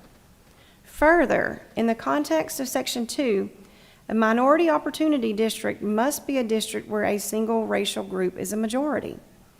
This congressional plan does not eliminate any existing majority black districts. Instead, it takes a district that is not a majority black district and shifts it north where it remains a non-majority black district. To be clear, the Voting Rights Act protects distinct racial groups, not coalitions of voters. District 7 was not a majority black district on the 21 plan, and it is not a majority black district on this plan. So there's no concern about eliminating a minority opportunity district. Finally, like the legislative plans, it's important to remember that we believe our 2021 congressional plan complies with the Voting Rights Act and are pursuing an appeal of the judge's order. That's why you'll see language in this bill that reverts to the 21 plan if the appeal is successful. This mirrors the language used by the Democratic majority in 2002 when the state Senate plan was not pre-cleared in time to use for that election. But if anyone's upset with how a district is configured, remember that we did not draw these districts this way in 21 originally, and we did not want to redraw these districts now. We're doing this because we were sued by democratically affiliated groups. This was also the only congressional map that was presented to the Reapportionment and Redistricting Committee as well. And Mr. President, I will yield for questions. You have no questions, Senator, unless Senator from 27th, you have your light on to speak, correct? Okay. You have no questions, Senator. Okay, thank you. Recognize Senator from the 27th. Speak to the measure.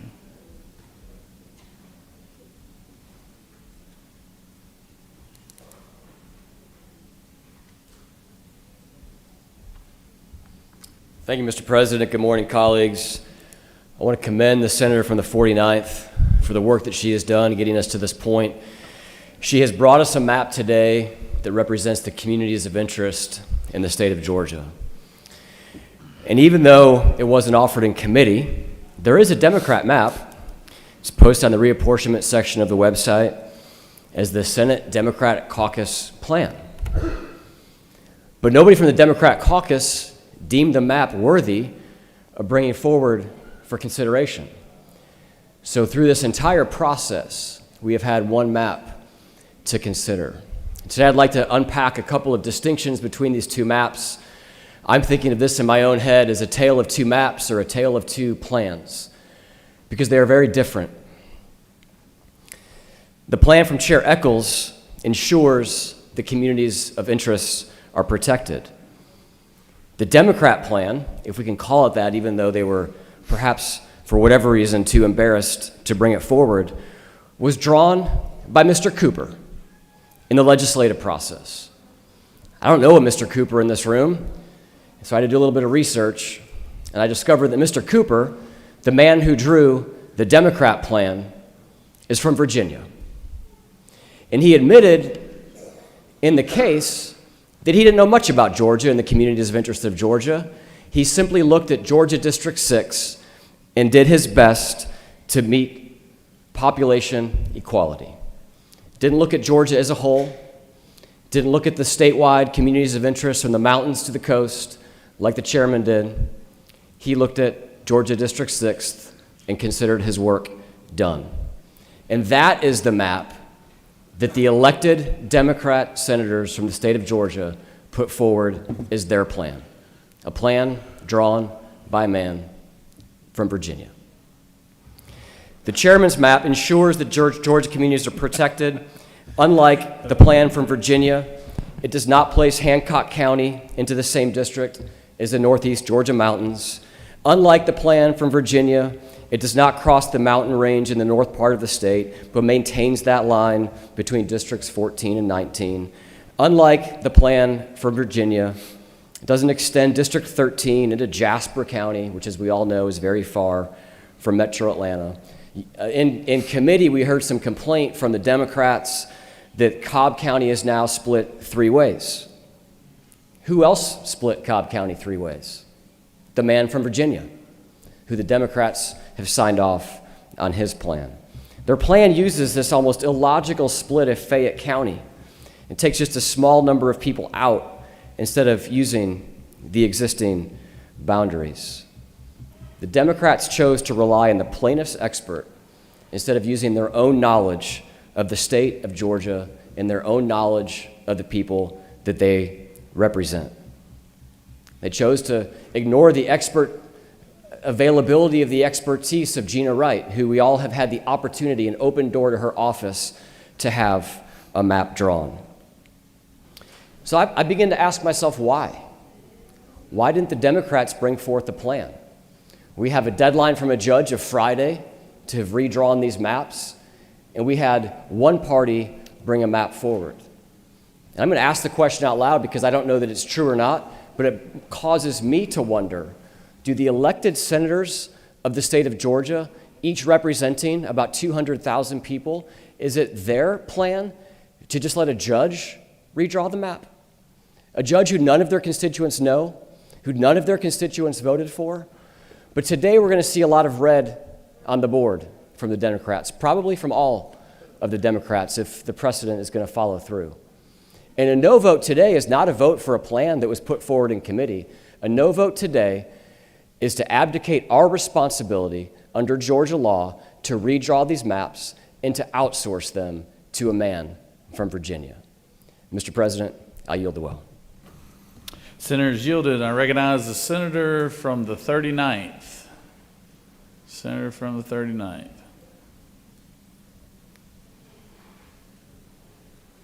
Senator from the 6th, are you ready? Are you ready? Since I waved that, I recognize the senator from the 6th. Then, yeah, right now.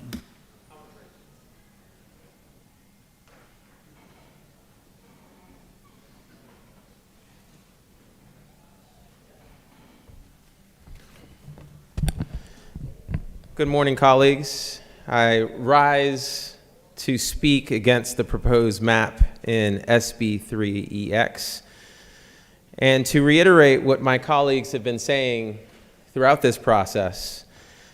This map not only fails to meet the court's order, but it furthers this body's history of the majority party trying to desperately hold on to power to the detriment of the people of Georgia.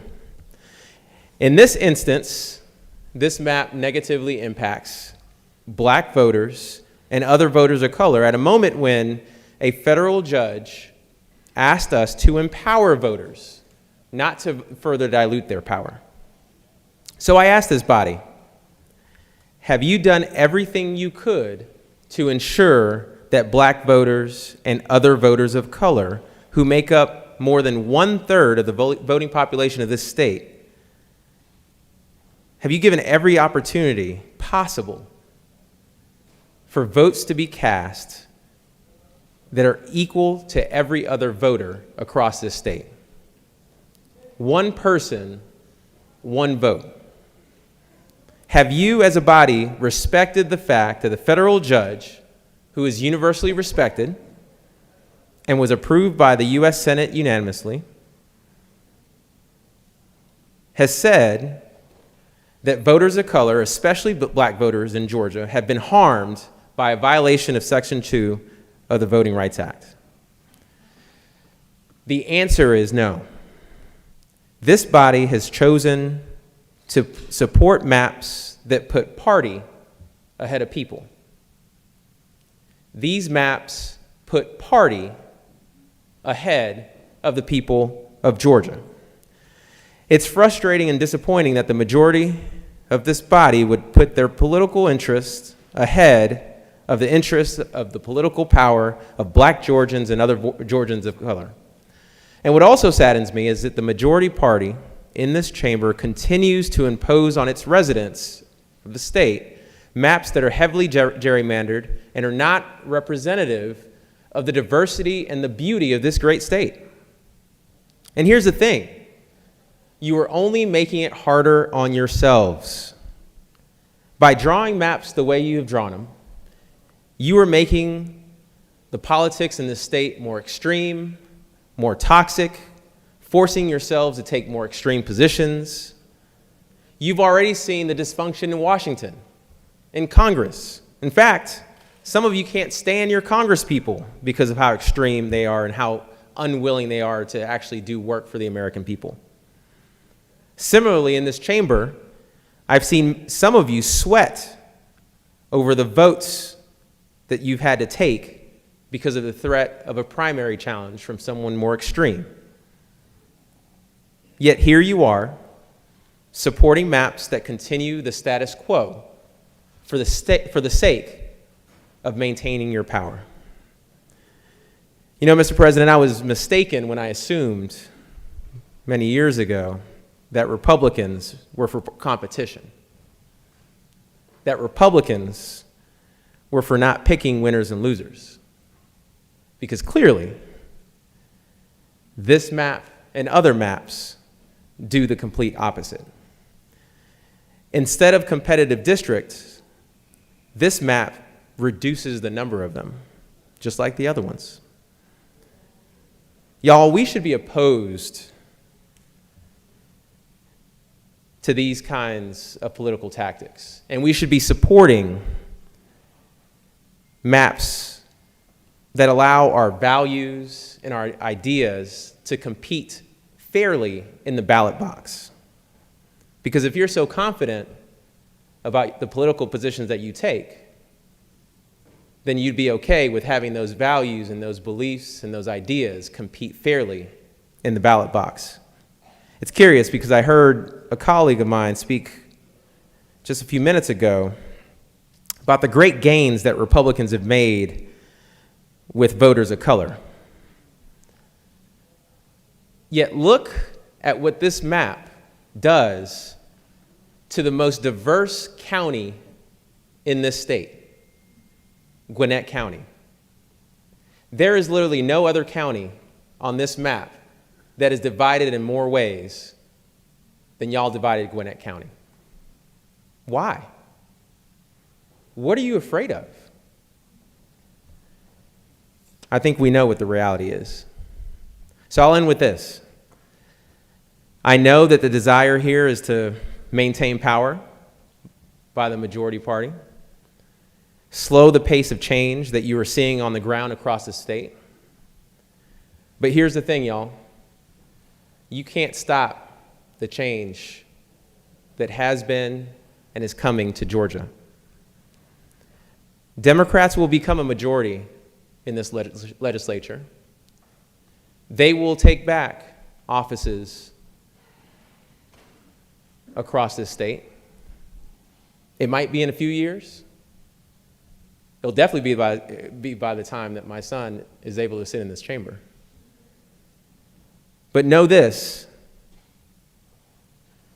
when we do, I can assure you that fair maps will be a priority and things will finally change. Because I've heard y'all say before, and y'all reminded us before, that 20 years ago, Democrats did the same thing. Well, clearly, it's going to be on Democrats to change that precedence.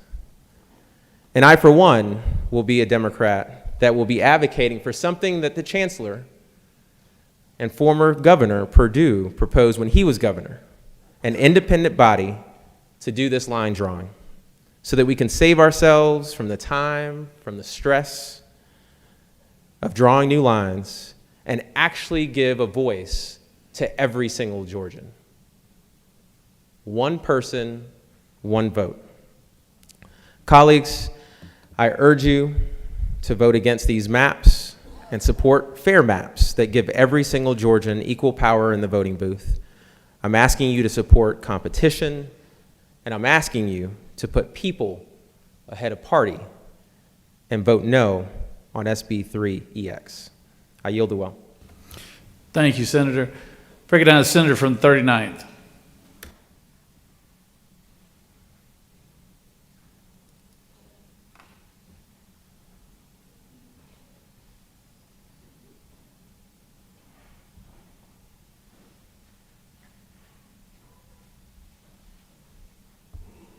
Thank you, Mr. President.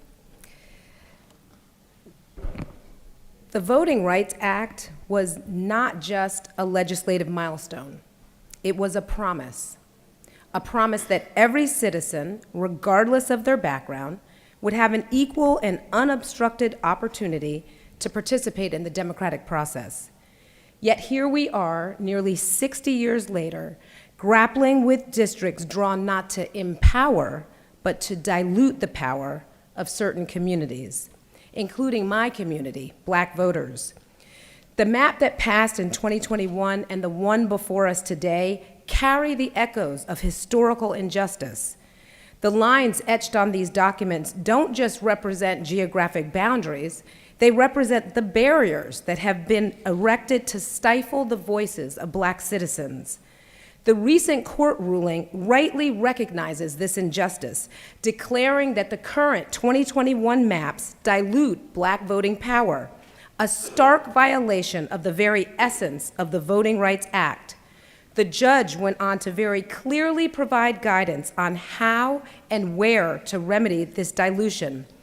And the court could not have been more clear The state is not permitted to try to bring the maps into compliance with the Voting Rights Act by eliminating a district that is already a minority opportunity district.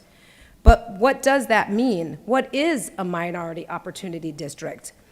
Although it was always clear to Democrats that this phrase simply meant a district in which the minority population had an opportunity to cast meaningful votes and elect a candidate of their choosing, I can tell you that Republicans have publicly and repeatedly stated that an opportunity district is a majority black district, which doesn't make sense.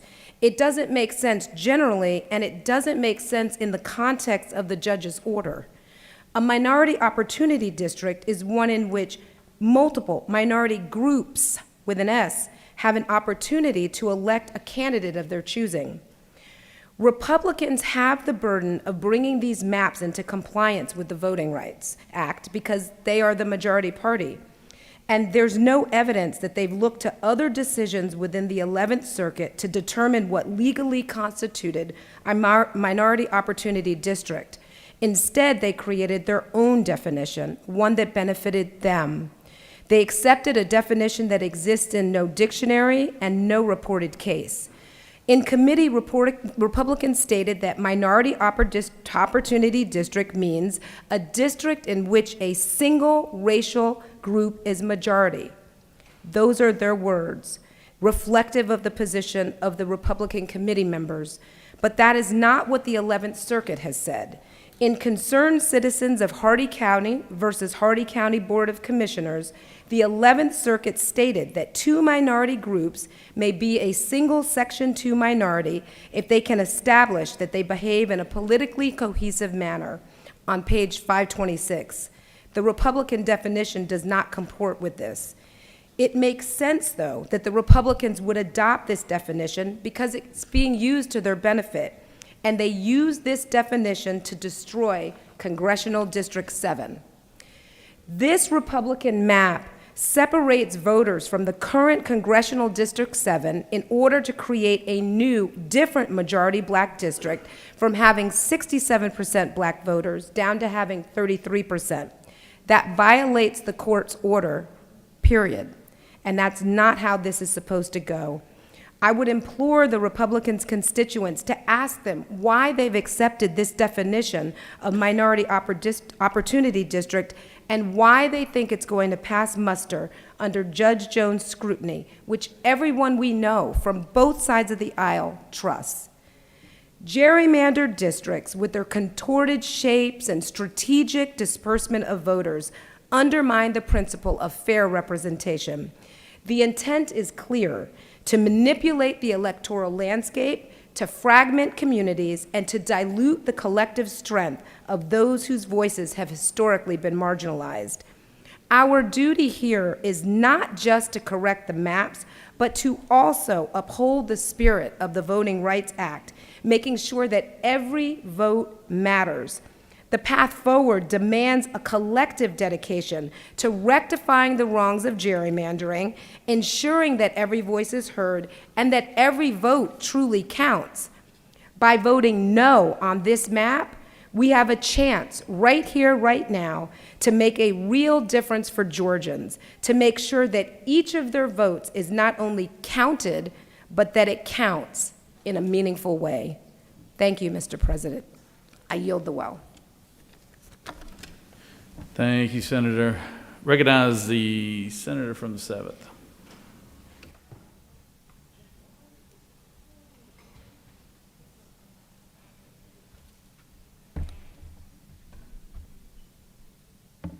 Thank you, Mr. President. I echo many of the sentiments from my fellow senator from the 39th. Last week, I stood before this body and spoke about how the right to vote is the cornerstone of our democracy. I spoke about the long and shameful legacy we have in Georgia of stripping away the rights of black voters and how we must not repeat the sins of the past. And I'm disappointed to say that I must stand before you once again and denounce yet another addition to a racist legacy. The former 7th District has essentially been reproportioned into 3 districts. My congressional district.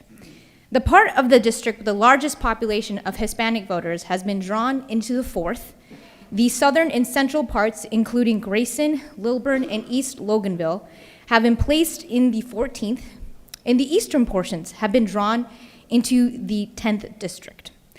My colleagues on the other side of the aisle have proposed congressional district maps that would create a new black majority district by eliminating a minority opportunity district. I know your party doesn't have a lot of minorities, but I want to remind you that Asians and Hispanics are minorities. I am a minority. And in the federal judge's order that brought us into this special session, the judge explicitly said they could not do that. This leads me to believe that either the party of law and order didn't read the judge's instructions, or they simply are choosing to ignore them. Unfortunately, the second of these two options is more likely. My Republican colleagues would rather show contempt for the rule of law than comply with the federal judge's order. They prefer to undermine the systems of checks and balances enshrined in our Constitution, a document they claim to revere and respect, rather than threaten their politically gerrymandered majority. By proposing these maps, my colleagues are choosing to continue diluting the power of black voters and violate a judge's order. It is the 21st century, folks. We're supposed to have abandoned Jim Crow, but some continue to insist that we have a seat at the table. Thank you. I yield the well. Senator has yielded well. Senator from the 35th, would you like to speak from your chair?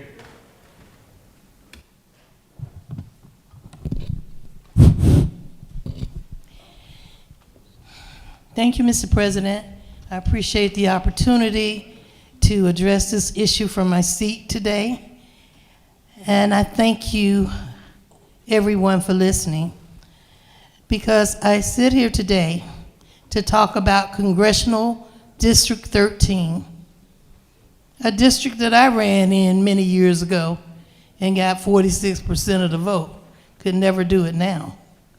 You see, Judge Jones made clear in his order that a new black majority district should be created, in part out of this district.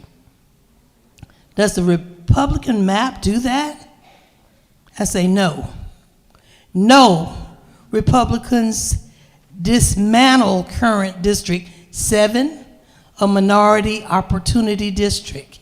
They moved District 13, a black majority district, and put part of Congressional District 7 in a new District 13. This is an illusion. Judge Jones asked us to create a new black majority congressional district.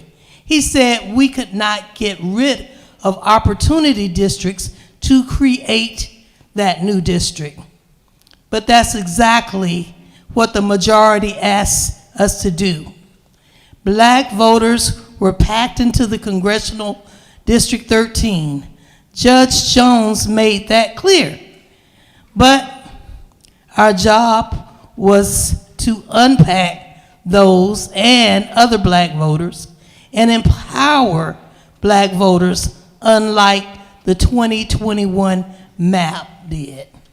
Instead, we take away that black majority district. We get rid of minority opportunity districts. We pack 1,500,000 voters of color into 4 opportunity districts. These voters will not have a new opportunity to select candidates of their choice. These maps truly fail the voters of Congressional District 13 and Congressional District 7. They fail all black voters. They fail to comply with Judge Jones's order. Privileges may apply. Pursuit to those rights and privileges immediately. Thank you, Mr. President. I yield the will. Thank you, Senator. Recognize the senator from the 22nd.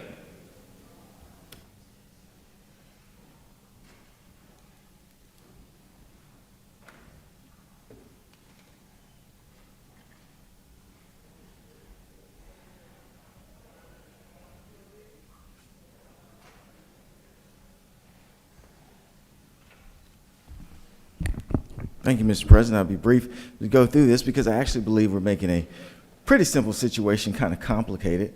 As we go through it, we will be talking about the illustrative map or the illustrative map that was Mr. Cooper basically drew up, who is from Virginia, but I would make note that he was also deemed credible by the court, unlike defense expert, which had already been said in prior cases was not credible, that his testimony was not credible, and not only about certain sections of his testimony was not credible, but all of his testimony was not credible. So I'll take Virginia over a non-credible expert. So when we start going to the illustrative CD6, certain points start to kind of come out, which is important when the court talks about this. When you look at on page 198, the court says, the court has already determined that there is record evidence that the minority population in illustrative CD6 is sufficiently compact, which is important, of course, for Gingles that everyone talks about. As is stated above, the court finds that Mr. Cooper's illustrative congressional plans, both from the preliminary injunction hearing and the trial, prove it is possible to draw an additional majority black congressional district in West Metro Atlanta. Goes on to say the illustrative congressional plan leaves 75% of the enacted plan intact. So the plan that we had already passed was still intact, 75%, which of course is also key. And then the court on page 199 goes on and says that, furthermore, Mr. Cooper testified that he used the General Assembly's guidelines to inform his decisions when drawing the illustrative congressional plan. Thus, the court finds that the General Assembly could implement this congressional plan because Mr. Cooper used the legislative guidelines. So that tells us something. It tells us that the court has given us a roadmap of where we want to go in this particular case. And that roadmap that where we ought to go creates 5 majority black districts, but it also keeps one of what we call the crossover or coalition district or minority opportunity district. This is what the court plan basically already is when we say we're following the judge's order. Well, within his order, he basically gives you the guideline and says, this is a good plan. It fits the Gingles proposition, but it also goes according to the General Assembly Senate rules. He couldn't be more clear. Thus, the court finds that the General Assembly could implement the illustrative congressional plan because he has used the legislative guidelines. So he has given us the plan already. And within that plan is 5 majority black districts and the 1 minority opportunity district, the 1 coalition district, the 1 crossover district, and those terms basically are actually used interchangeably. Because even though we're given pages to go to, it's not really that accurate. When you go to those various pages within order, some of those things that talk about opportunity districts are not his words. They're experts who are saying certain things. And then other times, he's just using the word opportunity as such, but never really defining opportunity district. But we know from case law that opportunity district has various potential meanings because it kind of goes back and forth. So it can be minority opportunity district where you have majority minority, so you have majority blacks.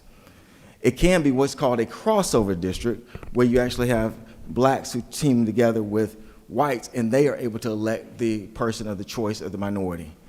Or it could also be called a coalition district where you have 2 minorities actually come together, black and another minority, or multiple minorities come together, and they actually elect the persons of their choice. However you want to define that term will allow the experts as they go back to court to kind of battle that out. But we do know this. The court has said, this is your roadmap. Within that roadmap is CD7, which is a minority opportunity district. However you want to couch it. You can couch it as a coalition district, crossover district, minority opportunity. It doesn't change at all. The district does not change, so we know that's the district that he's talking about. And so here we have our situation. So our situation is, we're supposed to make a determination now, okay? We have this minority opportunity district. We're not actually sure, supposedly not sure what the judge is saying. Now just think about this from just a logic standpoint. The judge has given us this guideline. It has this minority opportunity district in there, however you want to couch it. It's there. In his guideline is 5 majority black districts with this one district, which is obviously going to be a minority opportunity district, however you couch it. He's told you this is your guideline, basically. And we say, well, we're not really sure what it means by minority opportunity district. It could mean a coalition district. Well, it could mean a crossover district. But we know we have this District 7 here that fits regardless. Now, this is a judge's order. So since we're not really sure what he means, this is what we're going to do. Let's just eliminate the one thing that he's probably talking about as far as being an opportunity district. That's no logical sense. He's telling you, this is your map, this is what you go by, this is your guardrail, this is your roadmap, and you're sitting there and you're seeing it and you're saying, well, I'm not really sure if he means coalition district or crossover district, but I know it exists because I'm looking at this District 7. I see that there's, however we want to couch it, it exists. Oh, let's just eliminate it. That'll follow his order. That'll follow his order. Makes absolutely no sense. But it actually goes further than that, because these are not just my words when we start talking about minority opportunity districts and things of that nature, but also the Supreme Court words as far as these districts are concerned. And that's where it becomes important. Because the Supreme Court says in Barrett versus Strickland, the court actually says this about these crossover districts. These districts, this is the court talking, Barrett versus Strickland, 2009 Supreme Court case. These districts may serve to diminish the significance and influence of race by encouraging minority and majority voters to work together towards a common goal. They go on and say this about these crossover districts. The option to draw such districts gives legislators a choice that can lead them to where racial isolation actually goes away. So everybody that talks about, I don't want to see race and I don't see race, that's what a crossover district is. That's what you're about to eliminate. This is coming from the Supreme Court. They also go on to say this: states can, and in proper cases, should defend against alleged Section 2 violations by pointing to crossover voting patterns and to effective crossover districts. So everyone wants to say, I don't see race. Race don't play a part in this. The Supreme Court is telling you, you could defend yourself by making sure these crossover districts continue. And you're saying today, we don't want to do that. We want to eliminate it. And then the real kicker, because they go on. And if there was a showing that a state intentionally drew district lines in order to destroy otherwise effective crossover districts, that would raise serious questions under both the 14th and 15th Amendments. And that's what you guys are doing today. Opportunity to do exactly what the Supreme Court said. They're telling you crossover districts actually eliminate all this racial tension. It puts it aside to some extent. This is what court's saying. This ain't me. They're telling you, you could actually defend yourself in court by saying, no, look at these crossover districts that we have. And then the court then goes on to say, but an unnecessary elimination of these districts actually shows a potential violation. And that's exactly where we are. Because we've eliminated this crossover or opportunity district or however it may be. And so we then go to the last section in our Senate factors when we start talking about Gingles and things of that nature. And it says that liability turns on the unique factual circumstances of each case and the totality of the circumstances in that particular jurisdiction. The totality of circumstances in that jurisdiction. Here's our totality of circumstances in Georgia. Reconstruction ends 1877, poll taxes are enacted. 1900, the Democratic Party created all white primaries. Make sure you understand it wasn't Democratic primaries, it was all white primaries. 1908, African Americans are starting to try to find themselves in the workforce. Constitutional amendment passed in Georgia to further codify those primaries. 1958, you have the start of the civil rights movement. What happens? Literacy tests are then created. 1957, Turner County is the first county in the United States to be sued under the Civil Rights Act of 1957. As the Civil Rights Act continues to increase, 1961, the U.S. Commission on Civil Rights reported that many rural counties in Georgia have no suffrage at all. Blacks have no suffrage at all. As the Civil Rights Movement continues, 1965, Georgia is included in Section 5 pre-clearance. From 1965 to 2002, as the Civil Rights Act has continued and as African Americans become more part of the system, we actually find out that Georgia has actually had 187 federal government interventions as far as voting is concerned and 91 Voting Rights Act objections. After 2012, U.S. Commission on Civil Rights determined that Georgia is the only state that had all 5 major categories of violations as far as voting rights were concerned. 2016, numbers started to get closer. What does Georgia do? We started instituting more strict, have the strictest registration guide deadlines on voting. 2017, African Americans, once again, numbers started getting a little bit closer. We established exact match. 2020, we actually have a breakthrough. What happens? SB 202. And now 2023. Faced with the possibility that African Americans will become more participatory in the system by keeping a crossover district, a district that the Supreme Court says actually can defend you, a district that the Supreme Court actually says actually decreases racial tension.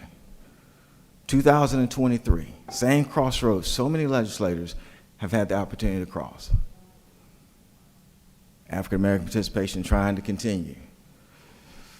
Do we, this legislative body, fail like so many legislative bodies? As I just went through 1877, and I could have cited 20 more instances where that happened. And I won't sit up here and talk about Republican and Democrat, because it wasn't Republican and Democrat, it's race. This ain't Republican and Democrat issue. Democrats were just Democrats. That was just a label.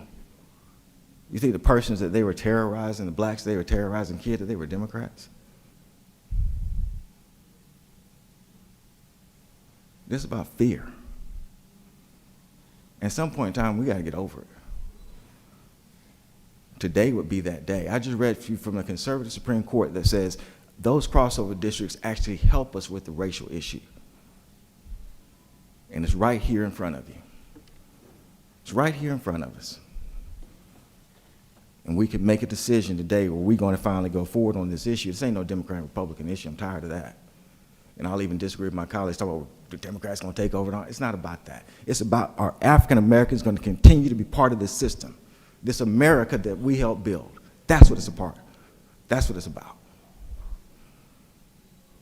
That's what it's about. There's no reason to fear us. I laughed the other day when we had that vote to find out if we support police. I was a prosecutor for 10 years. I now represent police. I do more than anybody in this building as far as representing police. When you hear about a police officer hitting somebody or doing whatever it is and somebody files some frivolous lawsuit against them, I represent them. I don't have to prove myself that I support police. And African Americans all over this country are doing the same thing on all sorts of levels. Today ain't about Democrat or Republican. Today is about we're going to eliminate our fears.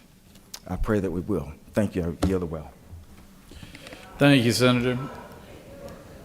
I recognize the senator from the 46th.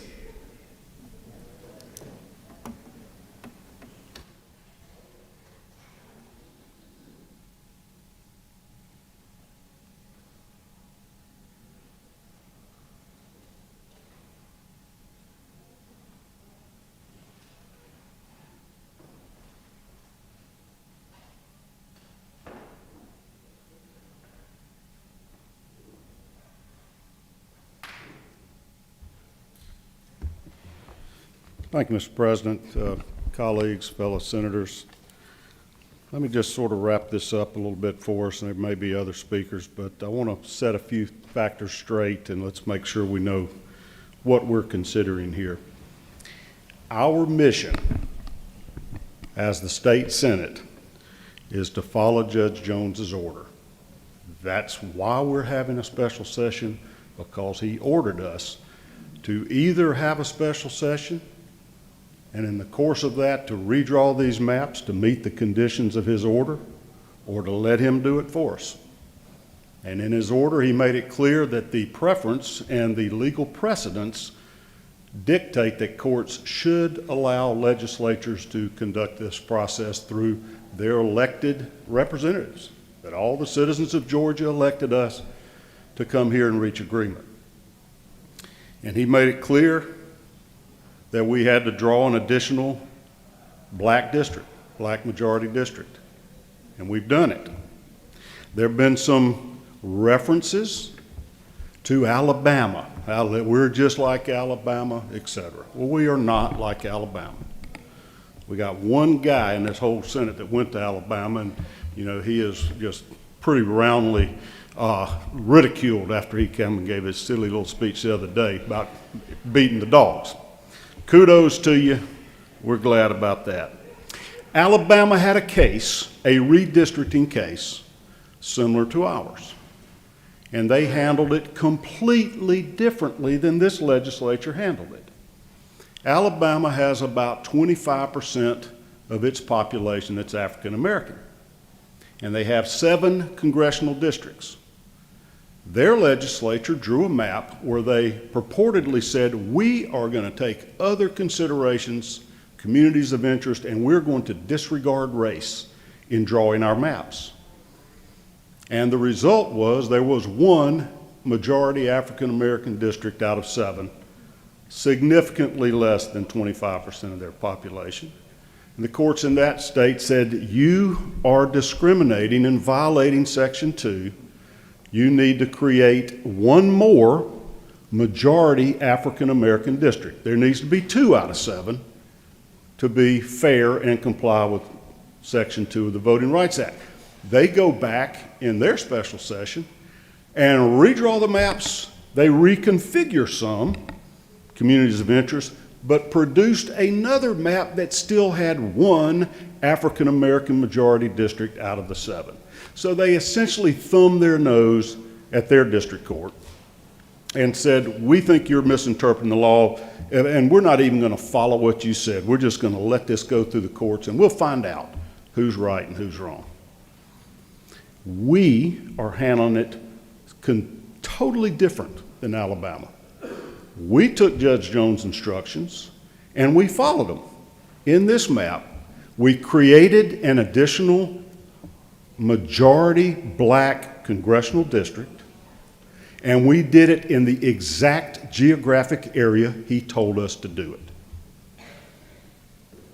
Now, there's an old legal maxim. When you got the facts on your side, you argue the facts. When you got the law on your side, you argue the law. When you don't have either, you just yell loudly and pound the table. And that's what we've seen for the last 2 days. Because in this case, the facts are on the side that back this map is legal and compliant with the order. And they're fair. The law is on our side. We are complying with the law and complying with Judge Jones's interpretation of the law that we don't even agree with. We're doing what he said to do. All of the arguments against this are partisan arguments, people angry because they want to change the partisan balance to increase the number of Democratic representatives in Congress for the state of Georgia. And I'll show you the facts. A lot of these facts are very much almost just attached to the bill, the racial breakdowns. When we walked in this building last Wednesday, we had 5 African American congressmen from the state of Georgia. That's more than 1/3 of the 14 that we have. And we have a state with 31% African American population. We felt those 2021 plans were fair, as was reflected by the electoral outcomes of the elections. When we drew those maps in 2021, there were 4 of the 14 districts that had a majority of the citizens in those districts were black. 2 of them had majority of the black voting age population, which is really what counts the most. If you want to see what it takes to elect a candidate of your choice, that's the standard. It doesn't say how many Democrats you get. It doesn't say how many Republicans you get. Can you elect the candidate of your choice? Because of the history that's been recited here and the way we have behaved in Georgia, for whatever reasons, both parties agree that our voting patterns have been racially polarized. Black citizens are way more likely to vote for a black candidate, which would be their choice, and white citizens have historically been way more likely to vote for a white candidate. I don't agree with that. I don't think we ought to be judging candidates by the color of their skin. I'm more like Martin Luther King Jr., that it ought to be the content of their character and the policies that they're promoting to help all of Georgians. I do remain optimistic that we're getting there. And we're seeing things as we are gradually evolving and changing and getting with the times, getting past all of this historical discrimination. We've made a little progress. They last renewed the Voting Rights Act and eliminated the requirement for Georgia to get pre-clearance. And maybe that's because after 1992, we've gotten more modern, more open-minded, less racist, less discriminatory. I'll point out that here we are in a state with 31% African Americans that has a United States Senator elected by the majority of this state who is African American, Raphael Warnock. Well, how do we do that if we're so racist? In my party, in the Republican Party, Herschel Walker just won the primary for the United States Senate and cleaned the field of all kind of white candidates among these allegedly racist Republican voters. We're getting there. We're opening our minds. We're being less discriminatory. The facts are, on this new map, we went from having 4 districts that had a majority black population to 5. We went from 2 with majority black voting age population to 4. We have 4 districts that more than 50% of the voting age population is African American. And if we are racially polarizing our voting, that guarantees that black citizens have the opportunity to elect candidates of their choice and their color. We've done it. We've complied with Section 2. We've complied with the judge's order. There's one other district, which is District 2, Sanford Bishop, African American congressman for many years down there in southwest Georgia, that is slightly below 50% in black voting age population. In fact, by the data presented on the back of this map, it's 49.29%. That much below 50%, but it's proven by the election results that that district is capable of electing a candidate of choice for black Georgians. So we have 5 now. We have now, through this map, essentially guaranteed that there will be 5 going forward if our racially polarized voting patterns continue and blacks still choose candidates of their own race. The facts are the facts. That is pure mathematics. This has been complied with from what Judge Jones has required from the numerical advantages, percentages of blacks in their the different districts that they hold a majority. Now let's talk briefly about the law. Number one, all of this conversation about partisan gerrymandering does not reflect any law. There is no statute that prohibits partisan gerrymandering. I criticized the Democratic Party the other day that their Senate map proposal gave the same number of black seats that the Republican one did, but just gave a couple of more Democratic seats. And I said, that's partisan. Well, it wasn't illegal. Good try. It's okay. There's no statute that says you can't do it. There's no Supreme Court decision, no precedent that says that that is illegal. So all of these arguments that y'all heard people saying how wrong it is, et cetera, we don't have enough Democrats, that is not in violation of any law. What it does is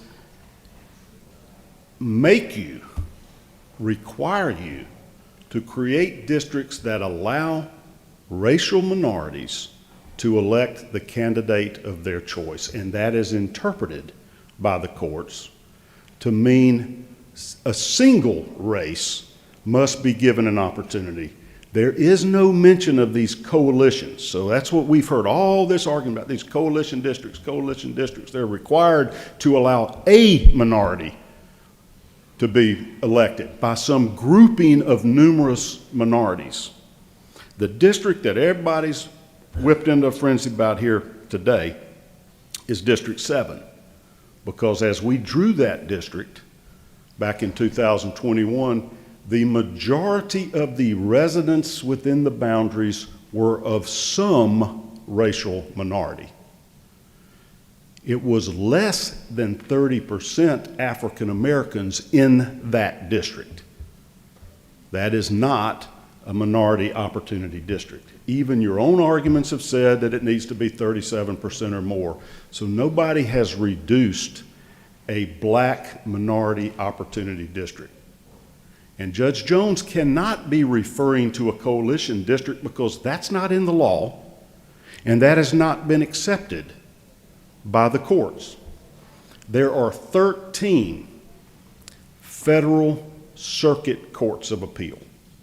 They're grouped geographically. We are in the 11th Circuit, and that makes up Alabama, Georgia, and Florida. And they've divided the country into regional districts. Here we are, however many years it's been since 1965, and there's only one out of those 13 circuits has ever said this applies to coalition minority opportunity districts. And that's the 5th Circuit, and they have a case that said that. I want to make sure I've got the right notes. That case is Petaway versus Galveston City. The 3-judge panel in that court rendered an opinion that suggested that a coalition of multiple minorities, and in that case, it was African Americans and Hispanics, could form a coalition. After rendering their ruling, it has been reconsidered. There are more than 3 judges, I'm not sure how many, on a circuit court. The entire court is going to revisit that decision to decide whether they screwed up, basically. The 6th Circuit is the only other circuit that we've had a appellate decision on, and they very clearly rejected this interpretation and said, coalition of multiple racial minorities to come up with a minority opportunity district is not what's contemplated by the Civil Rights Act. And that makes sense because the Civil Rights Act was passed in response to the civil rights movement that was a movement by African Americans to receive fair treatment. And the Voting Rights Act specifically extended that to fair treatment in the electoral process. It was promoted, the legislative history was for black people. But the language holds for any racial minorities, and by the way, that includes white people. And white people out here in this room, pay attention, because you're about to be a minority. Right now in Georgia, there's 51% white citizens. And I'll assure you, by the next time there's a redistricting, you're not going to be over 50%. Every racial minority or racial group is going to be a minority. Watch and see. And then how are we going to interpret these laws? Now, that is not what Congress wanted to do, was to say we're going to look at the populations of each state and guarantee that there's proportional representation in the elected bodies by whatever your percentage of the racial makeup is. It's give you an opportunity, give you a fair chance to elect a person of your choice. Right now, that tends to be people of the same race. I'm with you. Let's get beyond it. We need to. We are making progress to quit letting race be a primary or predominant factor, but all I can tell you is the facts are very clear. We have complied with the mandate and the law to create the additional majority-minority district. We have 5 African-American congresspeople, and this new map locks that in, guarantees that will continue in the future so long as we still have such racially polarized voting. And we have complied with the law as we've described it. It is not such a thing as a coalition of racial minorities that are protected by this law. It's such a hard position to be in when you're trying to comply with the judge's order and create an additional majority black district without reducing black votes from somewhere else. You can't do it, you have to. And when you look at all the breakdown on this, very few changes, insignificant percentage of changes were made to any of these districts other than the creation of the new majority black district. Necessarily, some of the other majority black districts reduced their black percentages some degree, but are still in excess of 50%. What else can you do? I don't think we want to be in a position where we're required to create the exact number of districts proportionally to each of the many races we have in this state's percentage of the population. That is pure racial politics, and I urge you once more, let's get beyond it. The law backs this map. The facts back this map. Any opposition to it is simply yelling louder, thumping the table louder, trying to gain partisan advantage. That's not what we're here for. This map retains the exact same partisan split that we had elected in 2021. It does not seek partisan advantage. It complies with the law, and it's fair to all Georgians. I urge your support of this bill as we finally get to a vote here later today. Thank you. I yield the will. Thank you, Senator.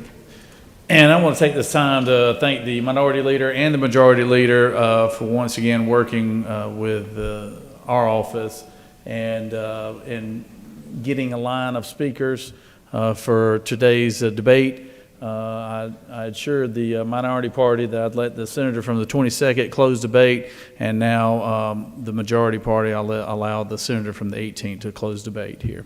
Senator?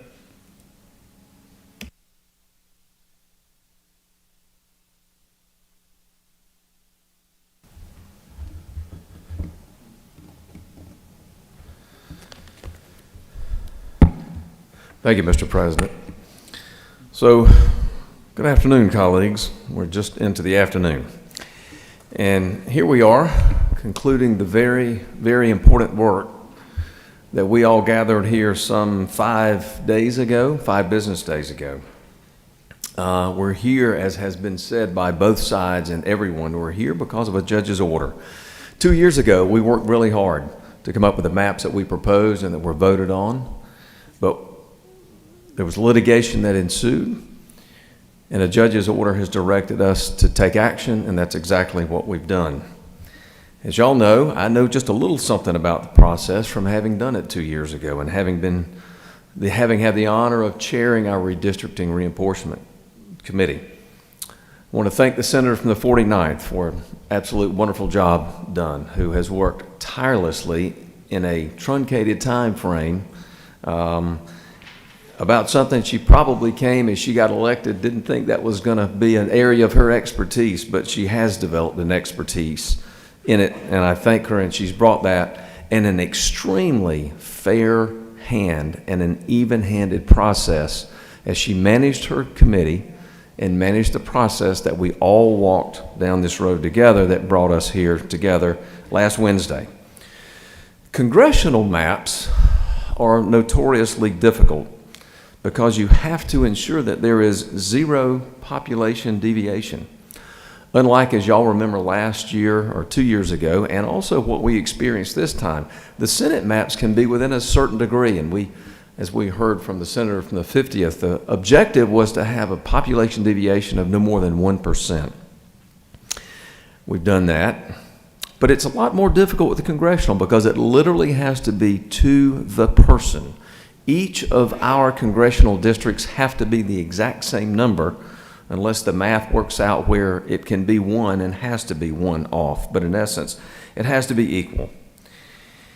And that's why Gina Wright, and I want to thank Gina Wright for all of her work and her patience and her tireless effort to work with everyone across this Capitol to make sure that we had access to her expertise, to the map drawing technology that we have to enable us to do what we've done. And she also brings, with the experience that she has, the ability to balance the communities. That's one of the things that we need to do, to maintain and address the issue of voter anonymity issues if you have a split county or precinct incorrectly, and then also the knowledge of Georgia geography that she has for this state, for our beloved state, is simply unparalleled. The senator from the 49th explained to all of us how this map was arrived at through a negotiated solution between the House and the Senate. Not everybody got what they wanted. I suspect when we all go home, we're going to hear from various folks, maybe some of our congresspeople, that tell us they're not crazy about this map. But it is, with this process and the map that you have, an excellent example of how Georgia has come together to work to fairly represent the people of Georgia. For example, drawing the new 6th district, we were instructed to do that, and that impacted the surrounding districts, and that's not a surprise. If you in the process 2 years ago or while we've been here this special session have spent any time with Ms. Wright in her office, and you look at what happens when you change one map, the ripple effect is astounding, and what you have to do to manage and balance and rebalance. It's quite a challenge. And with what had to be done with the 6th district, it pushed existing districts east. Those naturally moved up into Gwinnett County and also created pressure on the 7th district on the northern end. But this map maintains the partisan balance that this legislature endorsed and voted on 2 years ago, while at the same time fully complying with Judge Jones's order.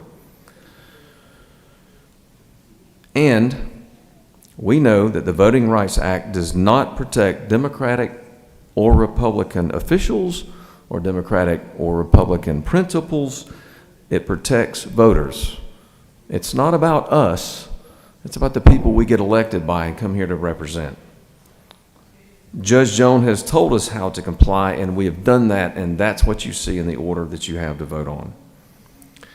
Even with a compressed time frame, and the map that was made public before any Democratic proposals and was the subject of public comment and questions. This map is a fair map for the people of Georgia and fully complies with the order that we have all heard about, all 516 pages so many times, while meeting the goals of representing everyone. Now, it's been very interesting to listen to the comments of the opposition this morning to talk about the other maps. But let's be clear, in case, for those of you that did not participate or were not on the redistricting and reapportionment committee or chose not to attend those committee hearings, the committee only had one map to consider. One map. And that's the one map you have before you today. So as we stand here ready to vote on this map, it is the only map that's been presented to any decision makers along the entire walk and process over the last 5 days and time that we've spent here. It's the only one that anyone has seen. It's the only one we have to vote on. Now let me ask you this. What would be the only reason that the Democrats or the minority party would not have offered a map? There's only one logical reason. So let's say what it is. It's because that the Democrats couldn't come up with a map that they knew was better than this one and complied with the judge's order. That's the only logical reason not to do it. Because the map you have here is a good map. It's a fair map. It complies with the judge's order. And I think that's very telling. But instead of offer a map, here we are at the end of this process. We've all come here to do the work for the people, consistent with Judge Jones's order, as he has told us. And rather than provide a map, what we have is the opposing party instead has chose to, number one, criticize, number two, offer nothing, and number three, impute an ill will to the process that we engaged in and the map that you have before you that is not what Judge Jones said and specifically was rejected by Judge Jones. We've heard for the last 5 days of all the ill will and reasons why the map is before you. It's because somehow it's motivated by racial prejudice and a desire to harm on a racial level. But I want to tell you what Judge Jones said. We've all enjoyed quoting the judge's order, but nobody on the other side seems to want to talk about this one. Page 230 of the judge's order. Section 2 of the VRA does not require that the court to find that the General Assembly passed the challenged maps to discriminate against black voters, or that the General Assembly is racist in any way. Nothing, I repeat, nothing in this order should be construed to indicate otherwise. Judge Jones found it so important to send that message in this order that that same verbiage is repeated twice in his order. So, as I close, I want to thank everyone for the time that they have spent reviewing what will now ultimately be 3 maps that we will have voted on. And I appreciate the deliberative nature that this body always characterizes. Obviously, we don't all agree and sometimes don't even agree on what facts are relevant. But what's beyond question is you have one map that was proposed for congressional maps pursuant to the judge's order. That's the map that was voted out of committee. That's the map that's on the floor before you today, and it's the only map we have to choose from. There it is. With that, I urge you to vote for this map. With that, Mr. President, I'll yield the will. Thank you. Thank you, Senator. Senator from the 44th, you have your opportunity now.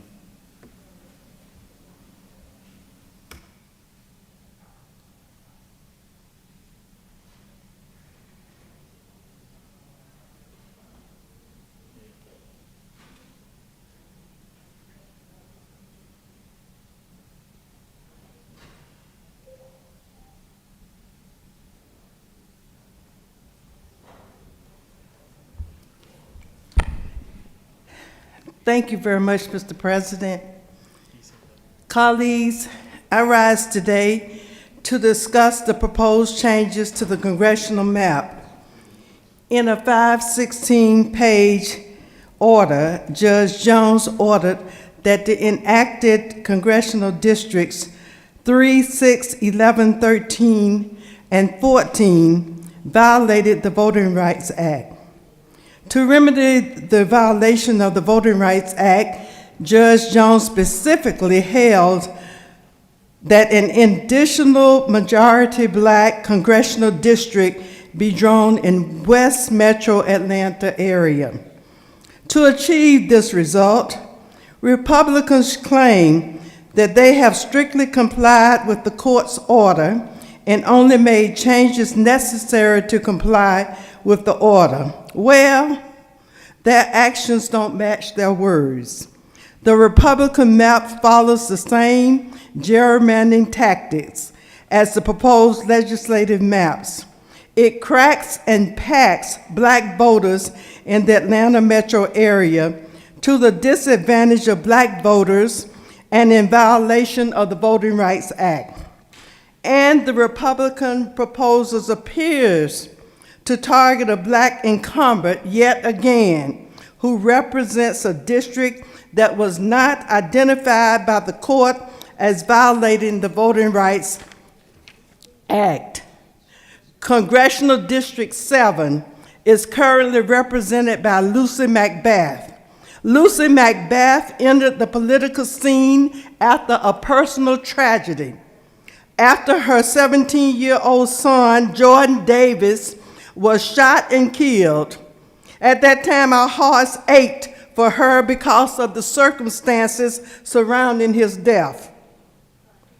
As Judge Jones noted in his order on page 255, Congresswoman McBath first defeated Karen Handel in the 2018 Congressional District 6 election in a district that had a white voting age population of 58.11%.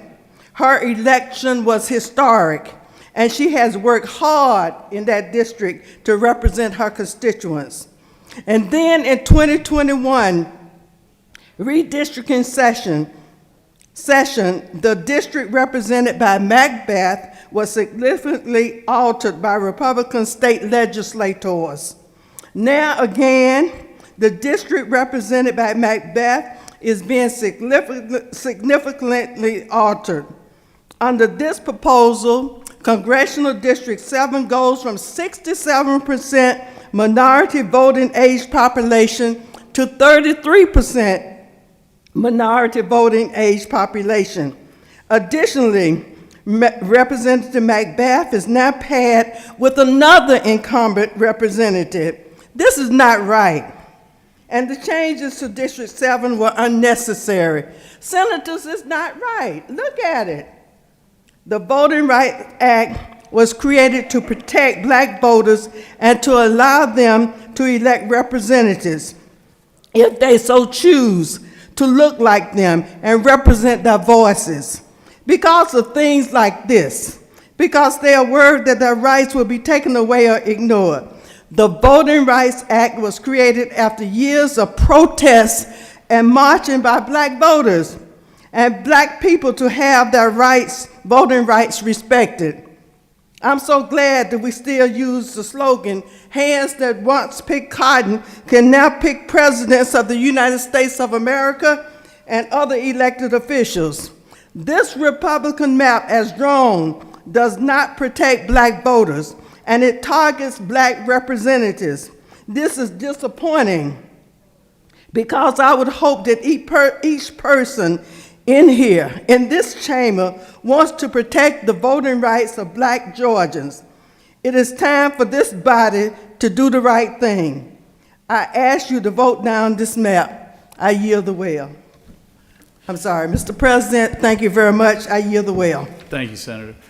Okay, we're at the posture now. The senator from 22nd who's going to deliver the minority report. The minority report is duly noted, and he has said that his time in the well was sufficient enough. We now are at the point where, is there objection for the previous question being ordered? Chair hears none. The previous question is ordered. Would the senator from the 49th like to close? Okay, she's waived that. The question is on the adoption of the committee substitute. Is there adoption to the committee substitute? Hearing none, the committee substitute is adopted. Is there objection to agreeing to the report of the committee which is favorable to the passage of the bill? Chair hears none. The report of the committee is agreed to. Is there objection to the main question being ordered? Chair hears none. The main question is ordered. The question is on the passage of the bill by substitute. All those in favor of the bill will vote yea. Opposed, nay. Secretary will unlock the machine.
On the passage of the bill, the yeas are 32, the nays are 22. This bill, having received the requisite constitutional majority, is therefore passed by substitute. All right, we just got one more thing to do here before we be able to adjourn here today. So, Secretary read H.R. 3EX. House Resolution 3EX by Representative Gamble of the 15th and others, a resolution ratifying Governor Brian P. Kemp's executive order numbers 09.12.23.01, 10.06.23.01, and 11.08.23.01, suspending the collection of motor fuel and diesel fuel taxes and for other purposes. Mr. President, the Senate Committee on Finance recommends that this resolution do pass. Respectfully submitted, Senator Hufstetler, 52nd District Chairman. Mr. President, that completes the order. Recognize the floor leader from the 50th.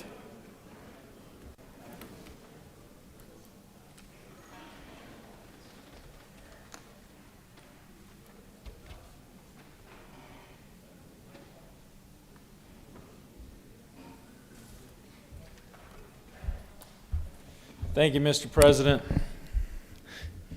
Today I bring you House Resolution 3EX on behalf of Governor Kemp to ratify the governor's temporary suspension of the collection of motor fuel and diesel fuel taxes in response to his 3 executive orders declaring a state of emergency for inflation. As hardworking Georgians and their families continue to weather a 40-year high inflation and continue to face uncertain economic headwinds, the governor's actions deliver direct and real relief to Georgians at the pump and to their families' budget. It's roughly saved Georgians approximately $200 million a month. And why we have to ratify that now, it's obviously necessary under the official code of Georgia. And this is a good bill for your people back home. It's a huge tax cut, tax relief, and is helping Georgians throughout the state of Georgia deal with inflation. And with that, Mr. President, I ask for a favorable consideration, and we'll yield for any questions. There are no questions, Senator. Thank you, Mr. President. I yield the will. Does any other senator wish to speak for or against the measure? Chair hears none. Is there objection to the previous question being ordered? Chair hears none. The previous question is ordered. Is there objection to agreeing to a report of the committee which is favorable to adoption of the resolution? Chair hears none, and the report of the committee is agreed to. Is there objection to the main question being ordered? Chair hears none. The main question is ordered. The question is on the adoption of the resolution. All those in favor of the resolution will vote yea. Opposed, nay. Secretary will unlock the machine.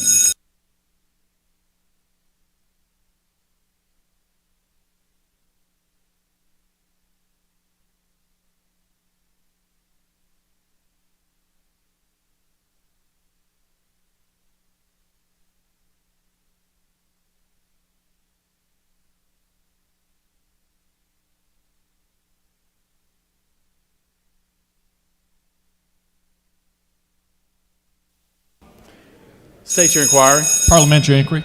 State your inquiry. Isn't it true that in Houston County the gas tax was suspended as well? I actually didn't hear the question, Senator, so I'm going to agree with what you said. I'm sorry, isn't it? In Houston County, the gas tax was suspended as well? Oh, absolutely. And according to the 20th, it's going to go again here pretty soon. So.